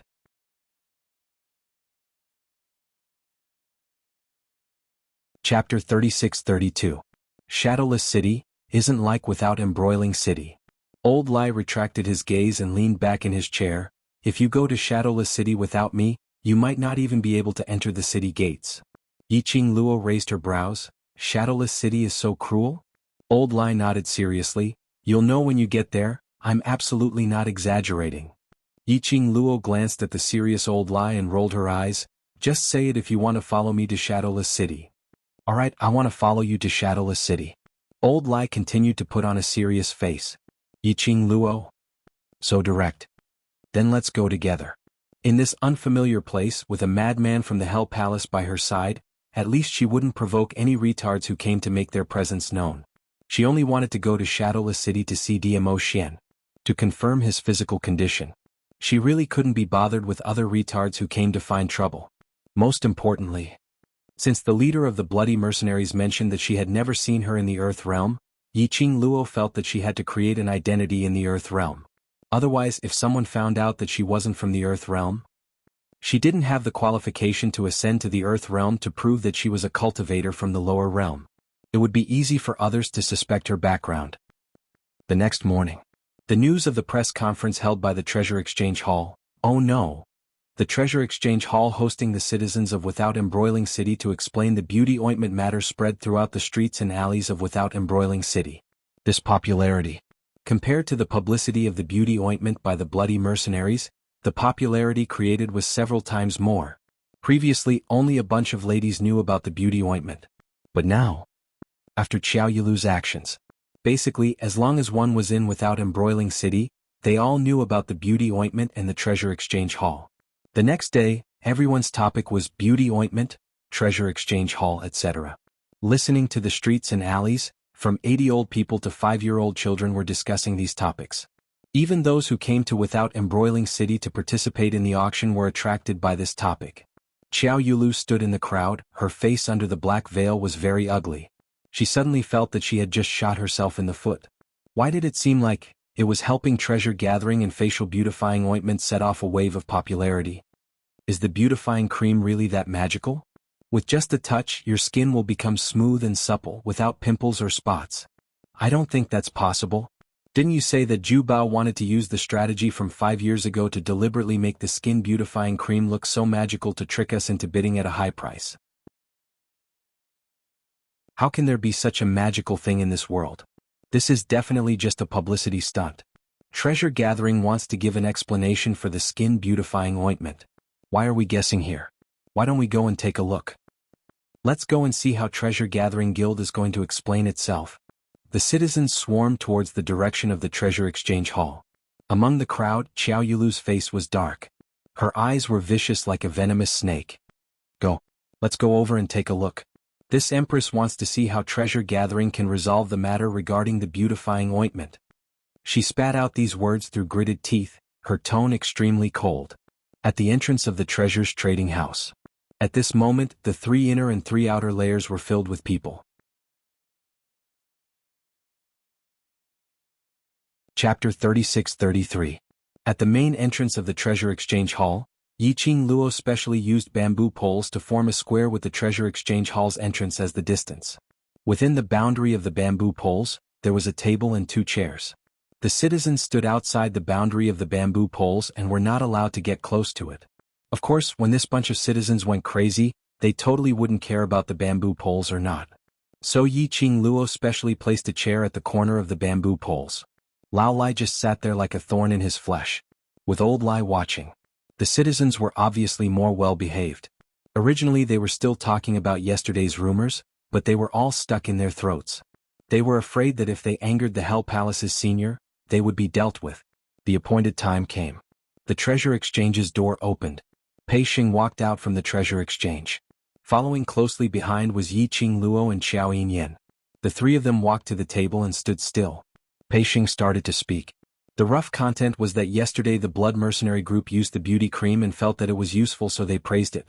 But when some people heard it, they were afraid that it would affect their own benefits, so they intentionally spread rumors, trying to ruin the beauty cream and Treasure Exchange's reputation. Of course, Pei Xing's words were very tactful. And he didn't clearly mention who the people with intentions was referring to. But the surrounding citizens, from his words, were able to clearly match that people with intentions with Qiao Yilu. Without Embroiling City's mysterious maiden. Of course, everyone was well aware of it. But the other party was after all Without Embroiling City's mysterious maiden, so no one dared to say her name. At this time there would naturally be different voices. For example, there's no smoke without fire. Why are you saying it's a rumor? Don't tell me the beauty cream really has such a shocking effect. For example, don't say anything about ruining the Treasure Exchange's reputation. Ever since 5 years ago when the Treasure Exchange cheated its customers, it no longer has any so-called reputation. And so on and so on. After Pei Xing was awakened by Yi Qing Luo last night. Now that he heard these words, his heart more or less calmed down. It wasn't like yesterday, surging with anger, feeling aggrieved and unresigned. Pei Xing was very calm. He waited for everyone to stop asking questions before he said, "No matter what I say, it won't be as real as what everyone saw with their own eyes." He paused and his gaze swept across the citizens. "I invited all of you here today to settle the matter regarding the beautifying cream and to give everyone an explanation. Therefore, Jubao specially took out a bottle of beautifying cream to test the effects of the beautifying cream in public. Try it for free." His last 4 words were enunciated very clearly. The crowd was instantly in an uproar. When Pei Xing received an exquisite wooden box from Yi Qing Luo's hands, everyone quietened down as they stared at Pei Xing's hands. Pei Xing placed the wooden box on the table and slowly opened the lid. Every single one of his movements was deliberately slow, filled with a mysterious aura. When the transparent jade-like medicine bottle was carefully taken out, everyone saw the pink ointment, which seemed to be plated with fluorescent light. The crowd was in an uproar again. "This is the beautifying ointment." Pei Xing held the beautifying ointment in his hand and his voice became solemn. "Gathering Treasures has already submitted the beautifying ointment to the auction, and the base price is 500,000 crystal stones." After the base price was announced, the citizens' expressions were filled with astonishment and disbelief. A bottle of ointment cost 500,000 crystal stones?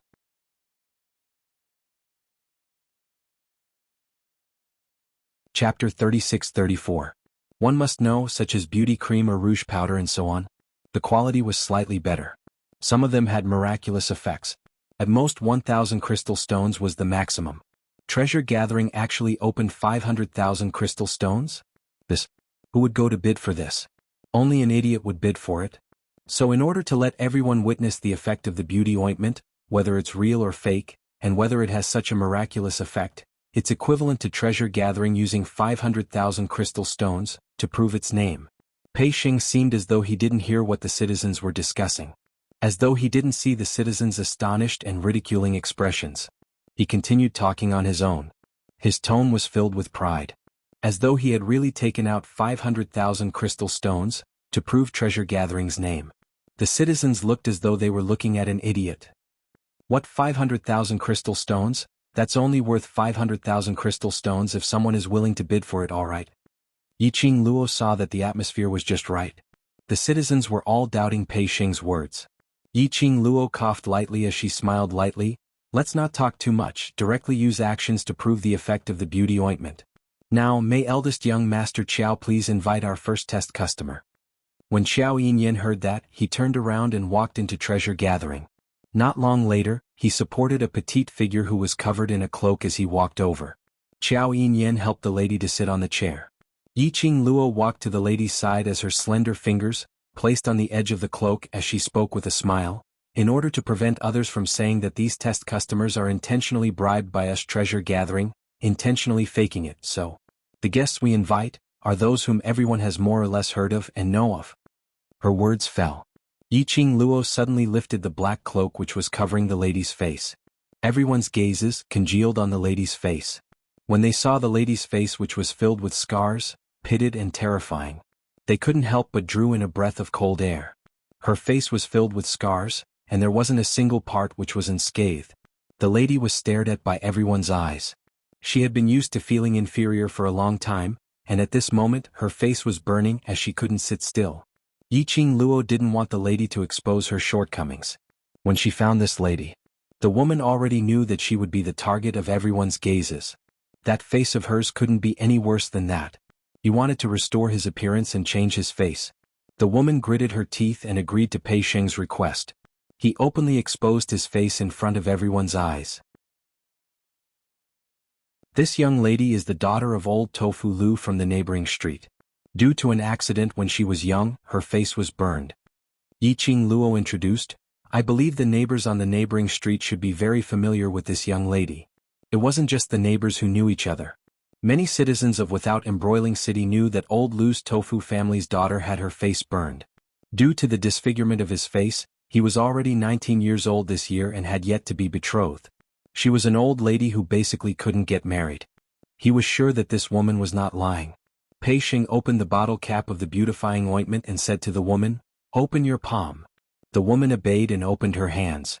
Pei Xing carefully poured out a small ball of pink ointment and smeared it on the woman's palm. "Now apply this ointment to your face." The woman looked at the ointment in her hand. It smelled very fresh and not pungent. She slowly smeared the ointment on her palm on her face. It was just a small ball. Chapter 36-35. When the lady stopped moving, leaned against the chair and closed her eyes, Yiqing Luo asked with a smile, "How do you feel now?" The lady remained silent for a moment, very cold and a little itchy. "Can you resist not scratching?" Yiqing Luo continued to ask. "Yes." The lady took a deep breath, her nails clenched into a ball. "As long as my face is like a normal person, I can bear it." "It's alright, hold on until your face is itchy, or when you can't stand the cold you can tell me." Yiqing Luo comforted her gently. The lady replied with an N. Everyone's attention was focused on the lady's face. The lady sat stiffly on the chair, eyes closed, her body tensed up. After applying the beauty cream there was no change at all. About the time it took to burn a stick of incense had passed. The citizens' patience was exhausted. Especially the lady's burnt and pitted face, there was no change at all. Suddenly they felt that they had been played. As time went by, the dissatisfied discussions among the citizens grew louder. Some even said that the treasure gathering was lying. If it wasn't for old Lai, that big Buddha, sitting there sloppily, some of the ill-tempered citizens would have directly overturned the tables and chairs. However, no matter how the surrounding citizens discussed and ridiculed, Yiqing Luo and the rest were all calm, their gazes fixed on the lady's face. Yiqing Luo would occasionally ask the lady how she felt. Just as some citizens' legs were aching from standing and didn't want to waste any more time, among the crowd, a voice suddenly rang, "Lu Tofu's daughter, her body keeps trembling. Is she going to kill someone?" This was like a stone that stirred up 1,000 ripples. The impatient mood of the citizens was immediately affected by the gossiping. "What? Human life? Right, look. That lady's body keeps trembling, it's obviously not normal. Gathering treasures, hurry up and wipe off the stuff on her face. You're asking for her life." Sure enough, we can't have any hopes for the treasure gathering. Everything is fake. They only know how to lie to their customers. And now they're trying to kill someone. Go report to the authorities. We must not let these unscrupulous businessmen taint our Without Embroiling City. After one person took the lead, all the rhythm was brought over by those words. For a moment, more than half of the thousands of people surrounding them were clamoring to report the incident to the authorities. No matter how much Pei Xing's mentality had changed, he still couldn't help it. Faced with such a situation, he was more or less panicking. Yiqing Luo glanced sideways at Pei Xing, indicating him not to worry. Then, out of the corner of his eye, he glanced in the direction of the rhythm of talking about human lives. Coincidentally, he saw Qiao Yulu, who was wearing a white veil and a black veil over her face. Yiqing Luo raised her brows. As expected, Qiao Yulu came as well. Those words must have come from Qiao Yulu's bodyguard, right? The corners of her mouth lifted slightly. He was afraid that Qiao Yulu would be disappointed again. Yiqing Luo's expression didn't change in the slightest when she was facing everyone's accusations. She leaned over and whispered in the woman's ear, "Is it too cold and itchy? You can't stand it anymore?"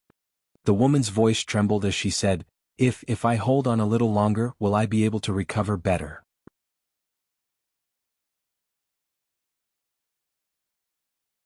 Chapter 36-36.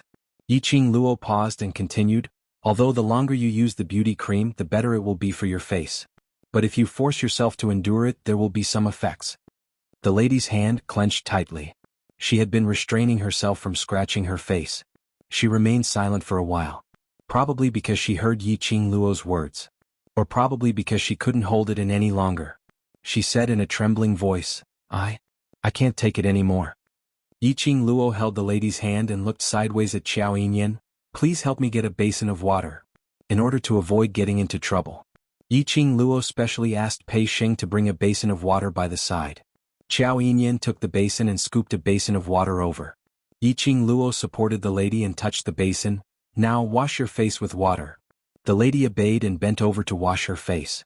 While washing, the lady's body started to tremble even more. The crowd, who had stopped the clamoring and discussion because of the lady washing her face, started to clamor again, that the lady's life was in danger and so on. The lady washed her face and slowly raised her head from the basin. Her wet hair stuck to both her cheeks. The lady covered her face with both her hands, her fingers trembling slightly. Seeing the lady raise her head, those clamoring people quietened down and stared straight at the lady's face. Yiqing Luo's lips curled, her long and narrow eyes gave a faint arc. "Take your hand down, let everyone see your face." The lady's trembling hands moved away from her face bit by bit. At that moment, the surrounding people burst into an uproar. Her face. Heavens! How is this possible? How did her face really recover? Is this really the same person as the ugly girl just now? I don't believe it. The citizens were astonished. One by one they widened their eyes, looking at the lady's face in disbelief. The lady stood in front of the table and chair. There was still water on her face, slowly sliding down. Her face, which was originally full of scars, was filled with scars. At this moment she had completely recovered the face that a lady should have. Her facial features were regular, her skin fair and delicate. Although there were still some faint scars on her face. But those were not too obvious. In short, after the potholes of rotten flesh on his face were removed, he turned around. The woman became much more beautiful and charming. The citizens couldn't believe their eyes. Especially, they had witnessed with their own eyes, the woman with such a terrifying face had regained her smooth and tender skin. He had personally witnessed the process of an ugly girl becoming a beauty. Yiqing Luo placed the bronze mirror in the lady's hands as she smiled and looked towards the crowd. "I know that you must have some suspicions in your hearts. How about this? I'll find 2 people as representatives to check if this young lady's face is real or fake." Everyone immediately expressed their desire to be a representative. They all wanted to see for themselves whether this magical cream was real or not. Yiqing Luo rubbed her chin and said, "I can't just randomly find one, otherwise if you insist that you're the one who hired the treasure house, then it won't be clear." Her gaze swept across the crowd. Suddenly, her slender white hand pointed in a certain direction. "Why don't I trouble the Empyrean fairy to help me examine it?" The direction which Yiqing Luo was pointing at was exactly the direction where Qiao Yulu was standing. Everyone looked towards the direction that Yiqing Luo was pointing at. When he saw Qiao Yulu.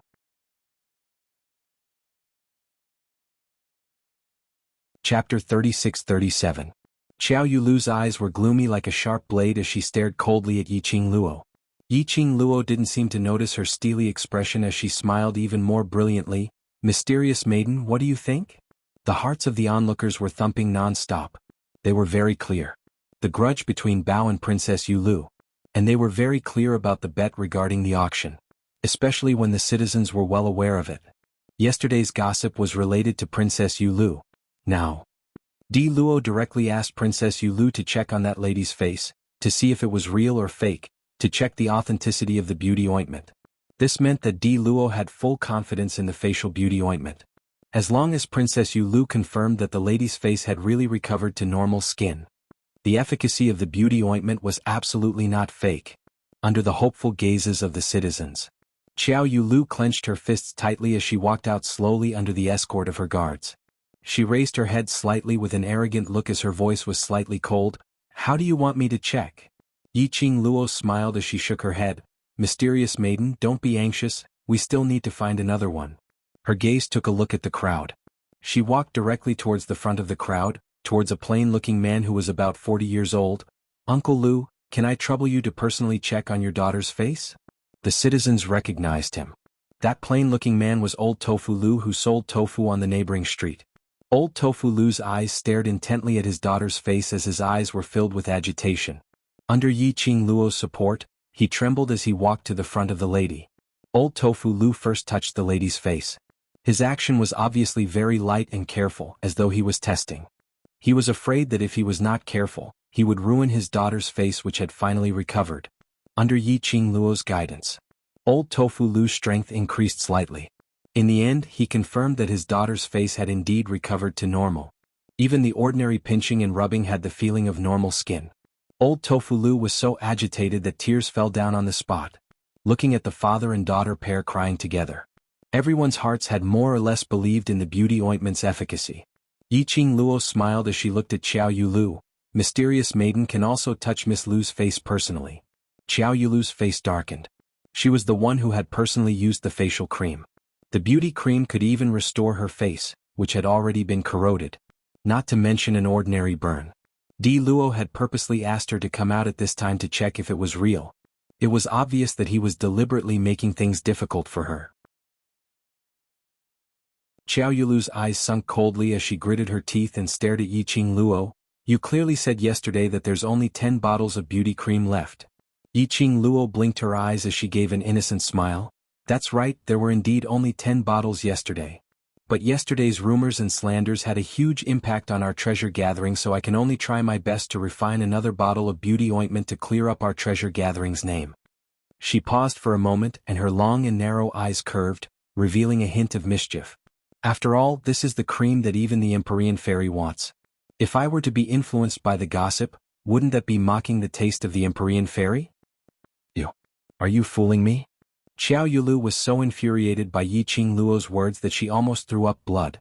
Her entire body's muscles tightened into a ball as her gaze turned icy cold.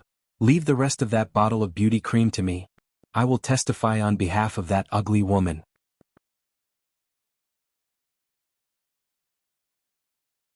Chapter 36-38.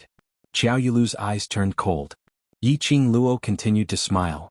The beauty cream's effect cannot be faked. If you really want to use your mysterious maiden's reputation and treasure-gathering bar, I have no objections. As she spoke, she put the beautifying cream away in front of Xiao Yulu's eager gaze. Of course, if the mystic fairy has made up her mind not to bid for the beautifying cream at the auction, I wouldn't mind the mystic fairy and the treasure-gathering alliance fighting. Yiqing Luo's words had completely blocked Xiao Yulu's way out. How could Xiao Yulu not want the beauty cream? Her face was totally different from Old Man Lu's tofu daughter's scalded wounds. Ordinary wounds could be recovered after using it once or twice. But her face had been corroded by the Array Spirit's evil chi. If she wanted her face to recover completely, at least she had to use another bottle or two of beauty cream. Xiao Yulu was very clear about this. In front of Di Luo she probably had no advantage at all. Di Luo dared to let the treasure-gathering bar test the beauty cream's effect in public. She must have done all the preparations. If she intentionally slandered her, the beauty cream was fake and that young lady's face was fake. Di Luo would definitely use other ways to prove it. As for her, mysterious maiden, she might even cause the citizens to lose confidence in her because of this. Most importantly, she was going to bid for the beauty cream in tomorrow's auction. Wouldn't that be slapping her own face? Various thoughts flashed past Xiao Yulu's mind.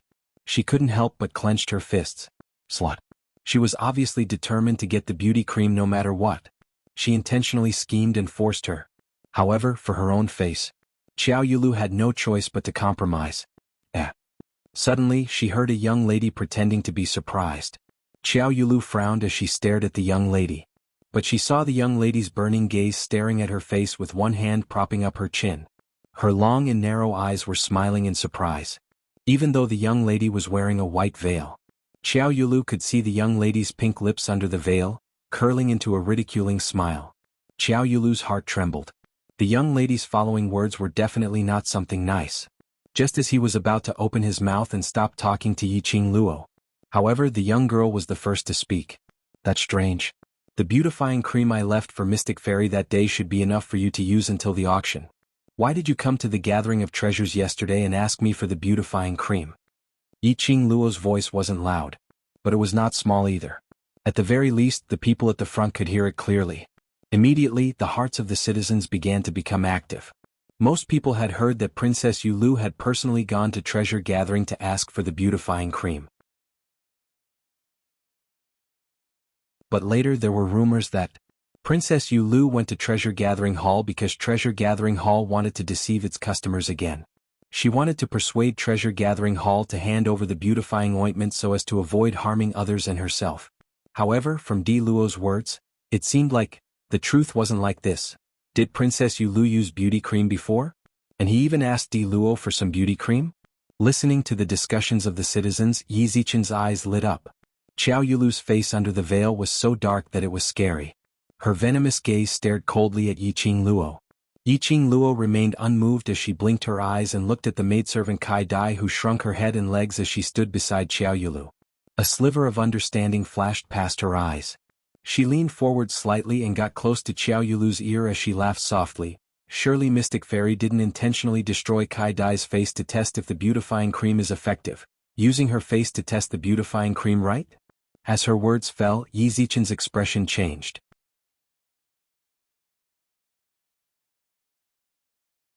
Chapter 36-39. Yiqing Luo's brows rose. Looked like she had guessed correctly. No wonder she felt something was amiss the minute she saw Kai Dai. Kai Dai's face had an obvious scar as she curled up beside Xiao Yulu, without the fox exploiting the tiger's might earlier. Xiao Yulu was indeed quite ruthless. Towards her personal maid who had taken care of her for so many years, she could be so ruthless. Yiqing Luo clicked her tongue as she gave a helpless sigh. A bottle of beauty ointment was originally meant for you alone? Sigh, what a pity. Hearing Yiqing Luo's ambiguous tone, Xiao Yulu's heart felt as though something was exploding in her chest. Her gaze turned increasingly vicious, like a sharp blade, as though she wanted to dismember Yiqing Luo into 1,000 pieces. However, Yiqing Luo's expression didn't change at all. Instead, she met her vengeful gaze. As though the angrier she got, the angrier she got. Yiqing Luo's smile became even more radiant and joyous. A face which is corroded by the demonic qi is not something that can be solved by a bottle of beauty ointment. It needs to be used continuously for at least 3 days and cannot be interrupted. Yiqing Luo tilted her head as she pretended to speak carelessly. Originally, that bottle of beauty ointment was enough for you to use for 3 days. Alas, you don't believe me. She shrugged her shoulders as she gave a helpless sigh. Not using it for 3 days and interrupting the beauty ointment midway, your face is even more troublesome. If I didn't guess wrongly, the skin on your face is starting to fester again, right? Xiao Yulu's pupils constricted. Yiqing Luo, who noticed the small details, her pink lips curled into a deep smile. I am mysterious maiden, what should you do?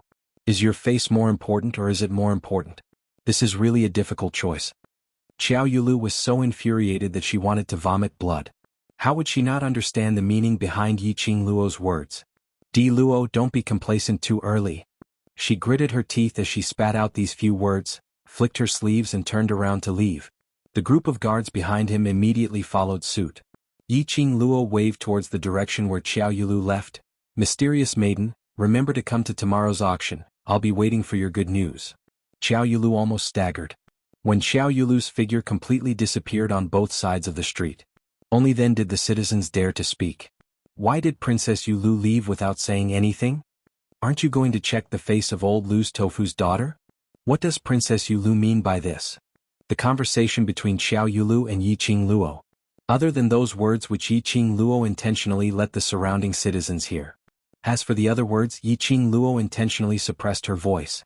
Xiao Yulu left angrily. Everyone was curious. What did Di Luo say to make Princess Yulu leave in anger? Yiqing Luo shrugged her shoulders as she spread out her hands. I'm not sure about Mysterious Maiden's thoughts. Maybe it's because she wants to buy the beauty ointment at a high price, and besides the 10 bottles of beauty ointment that Treasure Gathering brought to the auction, there are no other beauty ointment, so Mystic Fairy is angry. Everyone looked at each other in dismay, as though they were contemplating whether Yiqing Luo's words were true or false. However, what caught most people's attention was, there were only 10 bottles of beautifying cream left. 10 bottles? It was a cream that could turn an ugly woman into a beautiful woman. How could only 10 bottles be enough? Based on Princess Yulu's character, if the beauty ointment was fake, she would have exposed Treasure Gathering in public. How could she possibly leave without saying anything?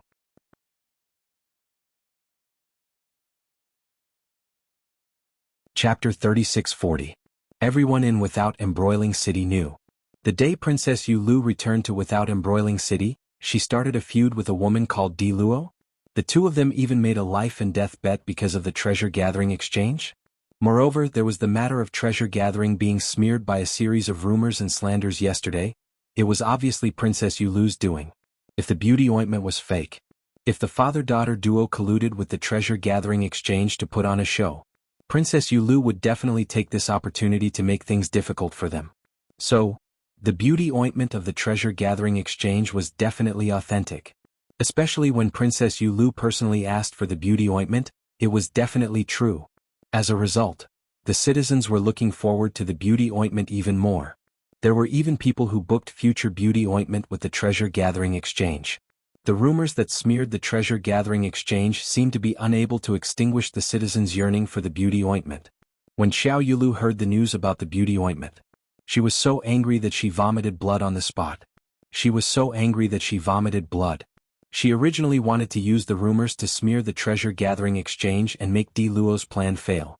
But unexpectedly, she spent a lot of manpower, material resources and financial resources to smear the treasure-gathering exchange. Instead, it helped the treasure-gathering exchange. Instead, it made the beauty ointment even more legendary. In addition, she humbly asked the leader of the bloody mercenaries, Su Qingbing, to personally come forward and accuse the treasure-gathering exchange of using Bloody's fame for its own benefit, and that the beauty ointment was fake. But Su Qingbing did not take her, the mysterious lady, seriously at all. She directly rejected her proposal. Unfortunately, she was just a mysterious lady who had just become without embroiling city. She had no way to order or threaten Bloody. She could only return in disappointment. He didn't expect that, just after she left the treasure-gathering exchange, the leader of the bloody mercenaries, Su Qingbing, personally led the mercenaries to the entrance of the treasure-gathering exchange. She personally admitted the effect of the beauty ointment. This was a clear slap in her face. It could be said that after the series of things that happened today, the beauty ointment's value would increase by several times. The value of the beauty ointment would increase by several times. Xiao Yulu really vomited blood. If this continued, it was very likely that treasure-gathering auction would win the honor of the best auction house. She must think of a way to let Zhongqing Exchange's limelight surpass that of treasure-gathering before the auction tomorrow. But these thoughts, Xiao Yulu didn't have time to implement it.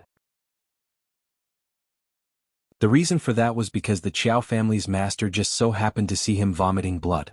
Therefore, family head Qiao was worried and depressed, and wanted to invite a doctor to take a look at Xiao Yulu.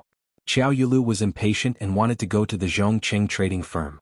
How could Patriarch Qiao be at ease? This pull and pull. The black veil on Xiao Yulu's face was torn off. Under the veil, half of her festering face was a ghastly sight. This also shocked Qiao family head.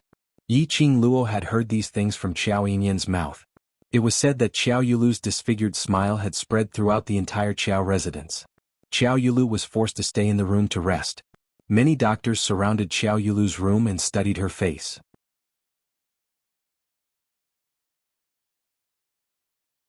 Chapter 3641. Qiao Yinyan nodded. Yi Qing Luo smiled lightly. Even if Master Qiao doesn't make a move, she will definitely bid for it. The reason for that was because no woman would be able to tolerate any problems with her face. Especially for a lady like Xiao Yulu who valued looks the most. Even if Xiao Yulu wasn't willing to lose the bet. She wasn't willing to let Yi Qing Luo be complacent. Xiao Yulu would definitely bid for the beautifying cream. But Yi Qing Luo's expression suddenly turned grave. She shouldn't compromise so easily. Even if she has no time to deal with the treasure gathering, she should put her thoughts on the Zhongqing Exchange Hall. She paused and suddenly raised her head. I suggest that you guard the door of her room tonight. Qiao Yinyan was stunned and immediately understood something as his expression congealed. What you mean is, there's a possibility that she will contact that group of people who set up the soul-devouring array. Those people's target might be me. If Mysterious Maiden wants to target me, those people will naturally make use of Mysterious Maiden to deal with me. Yi Qing Luo pursed her lips. If those people help Mysterious Maiden, not to mention whether Mysterious Maiden can win the bet with me, the most important thing is, it will definitely affect the Qiao family. Yi Qing Luo didn't wish for the Qiao family to be implicated because of Xiao Yulu's mistake. Qiao Yinyan's expression turned grave. Only dare to hide in the dark and use a borrowed knife to kill a rat, dare to make use of our Qiao family.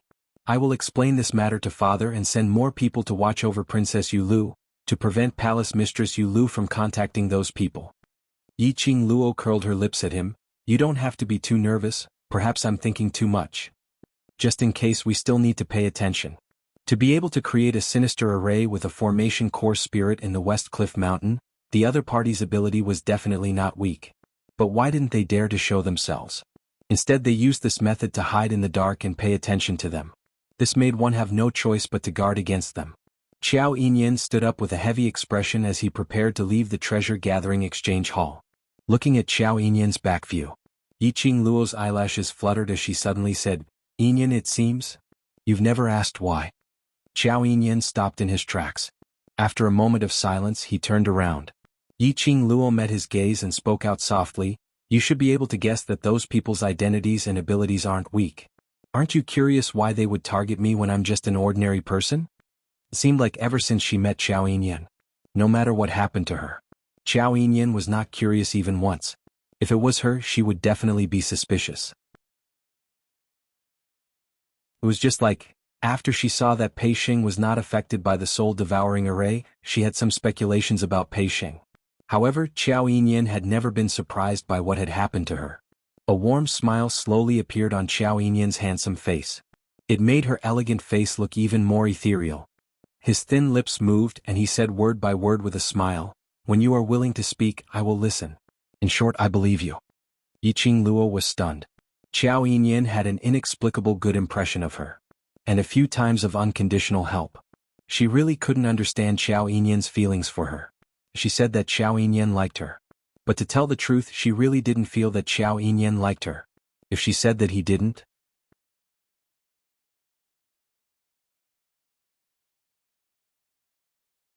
Chapter 3642.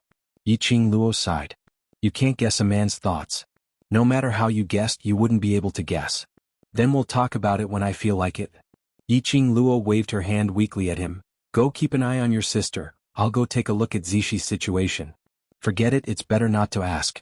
If she continued asking, perhaps Xiao Yinyan would flirt with her again. She couldn't possibly ask directly, "Hey, do you like me?" "Don't like me, I have a fiancé?" She really said that. When they meet again, wouldn't it be awkward to death? Most importantly, she wasn't sure. Was Xiao Yinyan's feeling towards her the kind of love between a man and a woman? Xiao Yinyan returned to the Qiao residence and explained to Patriarch Qiao about the black-robed men. Patriarch Qiao was extremely shocked. But he believed that his son wouldn't lie. So he secretly sent the secret guards to guard Xiao Yulu's door tightly. Nothing happened that night. Only the Qiao family didn't know. Xiao Yulu was in a flustered and exasperated state, using a pen to poke the paper which was filled with Di Luo's name, cursing Di Luo venomously. When a light breeze blew past, her eyes suddenly turned blurry and she laid sprawled on the table, unconscious. From the secret guard's point of view, Xiao Yulu seemed to be tired of cursing and laid on the table to rest. The current Xiao Yulu's consciousness had fallen into a temporary darkness. When it was bright again, that red-robed young lady with a white veil appeared in front of her, smiling sweetly as she looked at her with ridicule. That young lady was like a high and mighty queen, looking down on everything. His mouth continued to say humiliating words to her. Xiao Yulu stared at the young lady in front of her as her pupils contracted. Indescribable hatred and anger filled her chest. Finally, under the young lady's contemptuous smile, Xiao Yulu let out an angry howl.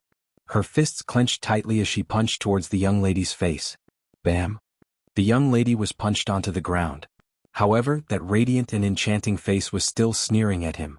Xiao Yulu's eyes were bloodshot as she pounced forward, beating and tearing the young lady. Once and again. Again and again. It wasn't until the young girl's body was completely unrecognizable that she stopped, panting heavily. Did you vent your anger? Suddenly, an ethereal voice sounded in the surroundings. It was as if it was ringing in his ears. Xiao Yulu straightened her back in shock and quickly looked around. If you think that's the best way to vent your anger, I can help you make the real Imperial Fall look like this. That voice seemed to be filled with bewitchment. Who are you? Who is it? Xiao Yulu looked around cautiously. The Empyrean fairy is really forgetful. Didn't we just cooperate a few days ago? The voice laughed in a low voice. Xiao Yulu's eyes narrowed as rage filled her face. It's you guys? The ones who created the soul-devouring array. How dare you appear in front of this empress? She stood up angrily, her eyes burning with anger. Because of that so-called formation, her face had almost been swallowed by the formation, causing her to be disfigured. This group of people had deceived her. They said that she would help to lure Imperial Fall to West Cliff Mountain so that she would have the chance to kill Yiqing Luo personally. She had not expected that she almost became the array's food. This group of people totally didn't want to help her sincerely.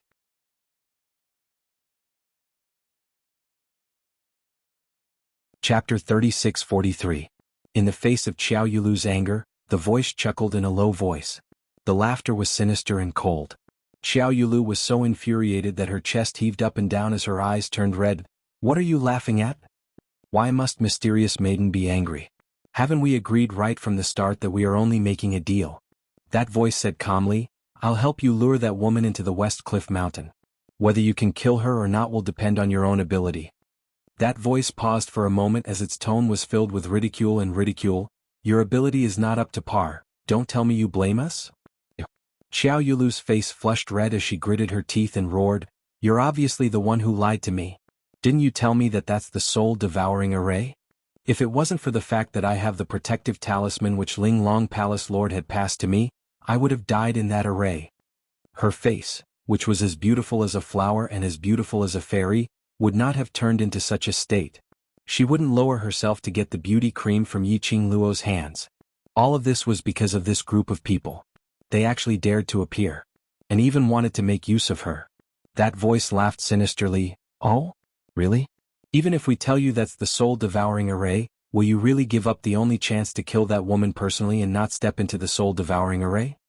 Not waiting for Xiao Yulu to reply. That voice continued to laugh. No, you will. Xiao Yulu's mouth moved, but ultimately she couldn't say any words of rebuttal. Yes, she would. Even if she knew it was the soul-devouring array, she would still enter the array. So what's the point of saying it or not?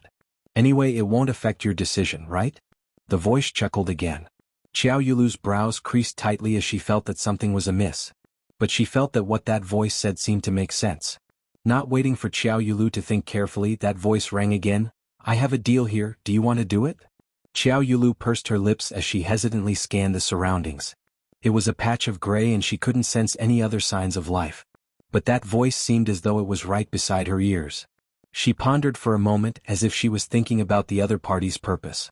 The other party didn't rush him either. After a long silence, she slowly said, What deal? The voice laughed. I have an item here that will definitely fetch the highest price in the auction. It can help you suppress the treasures gathering exchange hall and win the bet with that woman. Xiao Yulu's eyes lit up. What is it? As long as you agree, that thing will appear in the auction in the name of Zhong Qing Trading Firm tomorrow morning. The voice didn't intend to answer Xiao Yulu's question.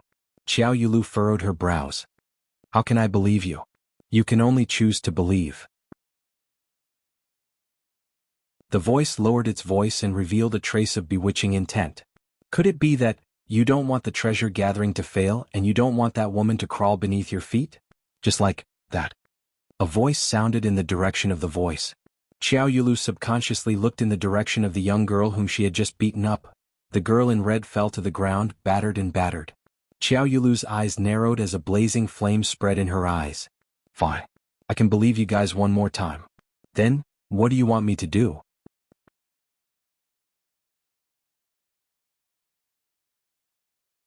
Chapter 3644. The next day. The auction. All the citizens of the main cities had rushed over to participate in the annual Without Embroiling Cities auction. The entire Without Embroiling City was bustling with activity. Especially the citizens of Without Embroiling City, they were in high spirits. There were even people who set up bets on who would win the bet, Princess Yu Lu or Miss Di Luo. Yiqing Luo and the rest handed over their invitation and entered the auction. That was even more shocking. The scene of the auction could no longer be described as explosive. The auction in the land domain was an extremely important event. It was an annual event. It was a gathering of all the auction houses in the entire Earth realm to participate in this event. The participating auction houses would be ranked according to the amount of crystal stones they bid on the spot. For 5 consecutive years, the auction house with the lowest number of bids would have its marketing rights revoked. This was the reason why the 3 main cities' mysterious fairies left the Linglong Hall and returned to the main cities. Most importantly, the annual auction was not exclusive to Without Embroiling City. It was for the 3 main cities to compete for the right to host the auction. This was similar to the Olympic Games. Which country would it be held in? It was extremely significant. This year, Without Embroiling City had won the right to host the auction. This made City Lord Lu extremely excited. The auction would be held in the main city of Without Embroiling City, at the venue. Without Embroiling City was the largest venue in Without Embroiling City. It was used to receive outsiders and VIPs from the upper realm. After Yiqing Luo walked into Without Embroiling City, she estimated that it could accommodate at least 30,000 people. This venue was divided into 2 floors. The first floor was the reception hall. There were many benches placed there and all of them were already full. There were a lot of people standing in the surrounding aisles. It completely explained the true meaning of a sea of people. On the second floor there were boxes one after another. After one round there were at least 1 to 200 private rooms. These were used to receive VIPs and representatives of the top 50 auction houses. Since 5 years ago, after that incident at the treasure exchange, Pei Xing had never been to the second floor. But this time, perhaps it was because of Yi Qing Luo and Xiao Yulu's bet. Or perhaps it was because Old Lai was by her side. City Lord Lu arranged a private room on the second floor for the treasure exchange. Moreover, the location was not bad. Yi Qing Luo expressed that this was absolutely in order to please Old Lai, in order to have a relationship with the Hell Palace, so she specially arranged it. After entering the private room, Pei Xing was obviously somewhat restrained. His body was tense and his face was tense. Her eyes were slightly red. Yi Qing Luo understood Pei Xing's feelings very well. For Pei Xing, the treasures exchange hall was what kept him going. It had always been his dream. They stepped onto the second floor. This was equivalent to the acknowledgement of his treasure gathering exchange hall. Moreover, today was the day that the future of the treasures exchange house would be decided. In his heart he was both excited and nervous. They sat in the private room and looked at the sea of people on the first floor. Pei Xing was so nervous that his palms were sweating. "Ah Luo, how many people do you think are here for the beauty cream? Men pursue strength and strength while women pursue beauty above strength. Don't underestimate a woman's obsession with beauty." Yi Qing Luo smiled at him. "Relax, don't be too nervous." Pei Xing nodded vigorously, clenched his fists and took a deep breath. He wanted to calm down.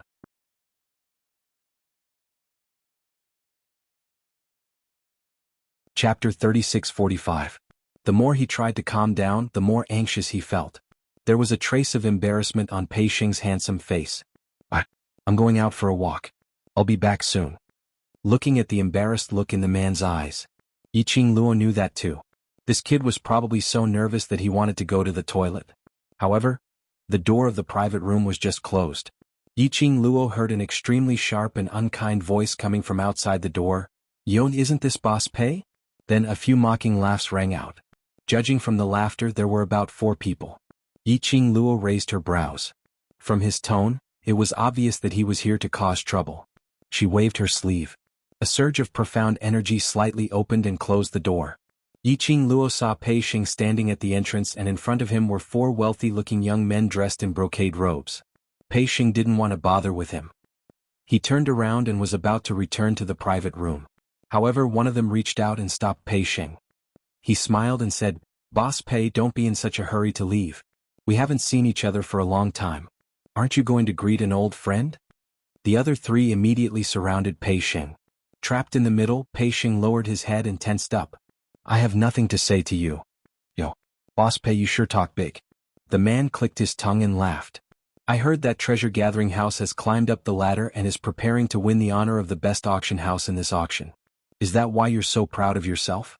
Even though the man was praising Pei Xing, however, it was obvious that they were mocking him. Pei Xing's eyes were filled with anger. He struggled to break free from the man's hand and glared at him. "What happens to the treasure gathering has nothing to do with you. How could it have nothing to do with me? After all, we used to be brothers." The man winked and smiled as he hooked his arm around Pei Xing's shoulder. Pei Xing was so angry that his eyes turned red. He grabbed the man's hand and shook it off. "Don't touch me. I don't know someone like you. Don't insult the word brother." The man who was flung away did not get angry. The other 3 men looked at each other and burst into laughter. Pei Xing's face was filled with anger.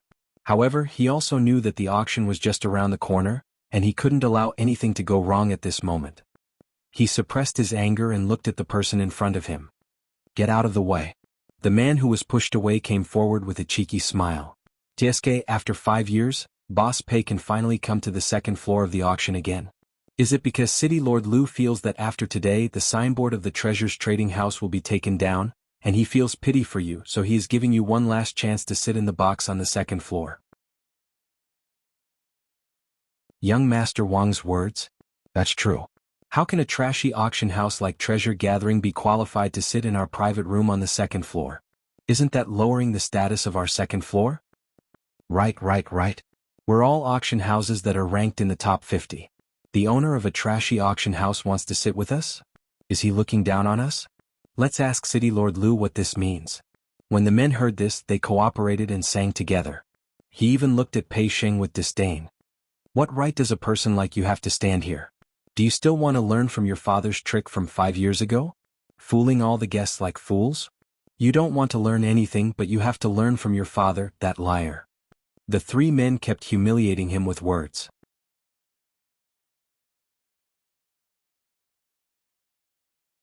Chapter 3646. Young Master Wang, who had his arm around Pei Sheng's shoulder, moved closer to Pei Sheng with his slightly plump body. He leaned close to Pei Sheng's ear and let out a low, evil laugh. Boss Pei, on account of our past relationship, I can help to persuade my brothers to let you stay on the second level of the trading house, which represents the honor of the trading house, on the last day that the trading house still exists. Young Master Wang's voice paused for a moment. There was an indescribable meaning in his laughter. Of course, you also know that I won't do a losing business. I'll help you this time. How are you going to repay me? Under the pincer attack of the 4 men, Pei Sheng's slender body trembled slightly. He hung his head. His excessively long hair cast a shadow that covered half of his face, as well as his expression. Pei Sheng remained unmoved. He didn't even struggle. Young Master Wang, who was close to Pei Sheng, became even bolder. His hands went straight towards Pei Sheng's body and started to touch her. In the private room, Qiao Yinyan and Lao Lai both saw the scene outside the door. Lao Lai couldn't stand it anymore. His face darkened. How dare you touch the person under my protection? Are you looking down on the underworld palace? He slammed the table and was about to rush out of the room. Qiao Yinyan frowned and looked at Yiqing Luo. Ah Luo, aren't you going to help? As he spoke, he stood up. As soon as Pei Sheng was stopped by the 4 men, Qiao Yinyan and Old Lai had already made their moves. But seeing that Yiqing Luo had yet to make a move, only then did they endure it. Yiqing Luo's eyes narrowed as her slender brows creased slightly, as though she was pondering over something. She stared unblinkingly at Pei Sheng outside the door. When she saw that the man's hand was already reaching for Pei Sheng's, but her frown deepened. A layer of red light appeared in his eyes. She stood up and was about to follow them out of the private room. Suddenly, her eyes flashed as if she had seen something. He reached out and grabbed Qiao Yinyan and Old Lai's arms. Wait. The 2 of them stopped and turned their heads towards Yiqing Luo in puzzlement. Was he not going to help Pei Sheng? If he still didn't make a move, Pei Sheng was about to be molested by a man. Yiqing Luo's gaze was fixed on the front as she said word by word, "Look." Just then a bang sound of collision rang out. What followed was a blood-curdling scream. The 2 of them looked over at the same time. In the next instant, his pupils unconsciously dilated. His mouth also unconsciously opened wide. They saw. At the door, Pei Sheng, who looked like a little lamb that had been bullied, reached out and grabbed the hand that was still moving down her waist. Kacha! The sound of bones breaking rang out. Pei Sheng broke young Master Wang's hand without hesitation.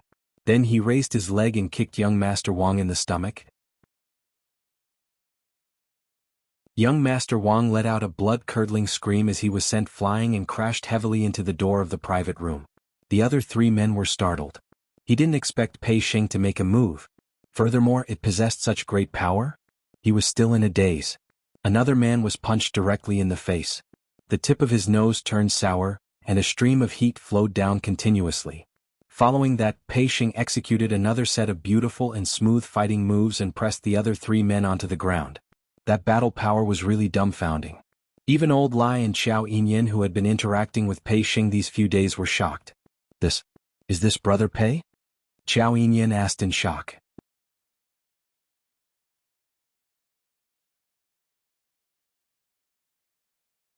Chapter 3647. What made the 2 of them dumbfounded was even more surprising. After Pei Sheng knocked down the 3 men, he walked directly towards one of them.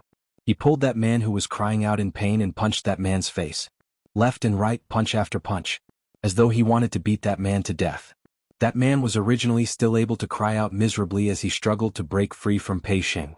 But as Pei Sheng's fists continued to fall, the man's voice became weaker and weaker. The 3 men beside him were so frightened that they didn't dare to help. This commotion attracted the VIPs in the surrounding cabins, or the exchange house representatives to crowd around. No way. The auction is about to start. If Brother Pei creates trouble at this time, he will be disqualified from participating in the auction. Qiao Yinyan looked at the surrounding people who were pointing at Pei Xing, talking about something, and his expression instantly turned grave. Yiqing Luo frowned when she heard that. This was probably Qiao Yulu's design. She intentionally wanted to provoke Pei Xing, using the auction's rules to disqualify them from participating in the auction. Once Treasure's Exchange House couldn't participate in the auction, Treasure's Exchange House would not be able to obtain the honor of the best exchange house. The reason why she didn't make a move earlier was because she didn't understand this rule. Part of the reason was that he wanted to see what kind of power Pei Xing possessed. Because just as they were about to walk out of the cabin to help Pei Xing, her profound jade heart suddenly surged with a scorching feeling. The profound jade heart's power extended to her eyes. She clearly saw Pei Xing's body, encircled by a layer of golden glow which she couldn't see through. That glow was very dazzling, and it was releasing a dense energy. It made her profound jade heart very restless. Yiqing Luo also noticed it. Other than the golden glow on Pei Xing's body, the others, including Old Lai and Qiao Yinyan, didn't seem to notice Pei Xing's abnormality. So she pulled the both of them back. But she had not expected. As the golden glow became more and more brilliant, Pei Xing was actually able to use his own power to directly take down 4 men whose abilities weren't weak. She pursed her lips, looking at Pei Xing, who had lost control. She said, "Pull him back first." Just as Qiao Yinyan was about to push open the door, his hand paused, and his expression changed slightly. "It's too late. City Lord Lu and the Executive Elder are here." Yiqing Luo looked over. City Lord Lu, who was dressed in a dark robe, and 2 old men who looked like immortals walked over quickly. When the 3 of them arrived, the onlookers cheered as they watched the show. "City Lord Lu is here. The Executive Elder is here." The crowd dispersed, making way for City Lord Lu and the 2 Executive Elders. Amidst the hustle and bustle, Pei Xing seemed as if he didn't hear it, and he still fiercely and barbarically punched the man who was on the verge of death. That ruthless look, it was like a beast that had been trapped for a long time. His entire body exuded a horrifying evil aura. Stop. What's going on?" When City Lord Lu walked over, he saw that Pei Xing was still acting tyrannically. His face darkened, and he walked over with a stern roar. However, before he could get close to Pei Xing suddenly raised his head, and a pair of bloodshot eyes, like a wild beast, stared fiercely at him. City Lord Lu was so shocked that his footsteps halted as his expression changed.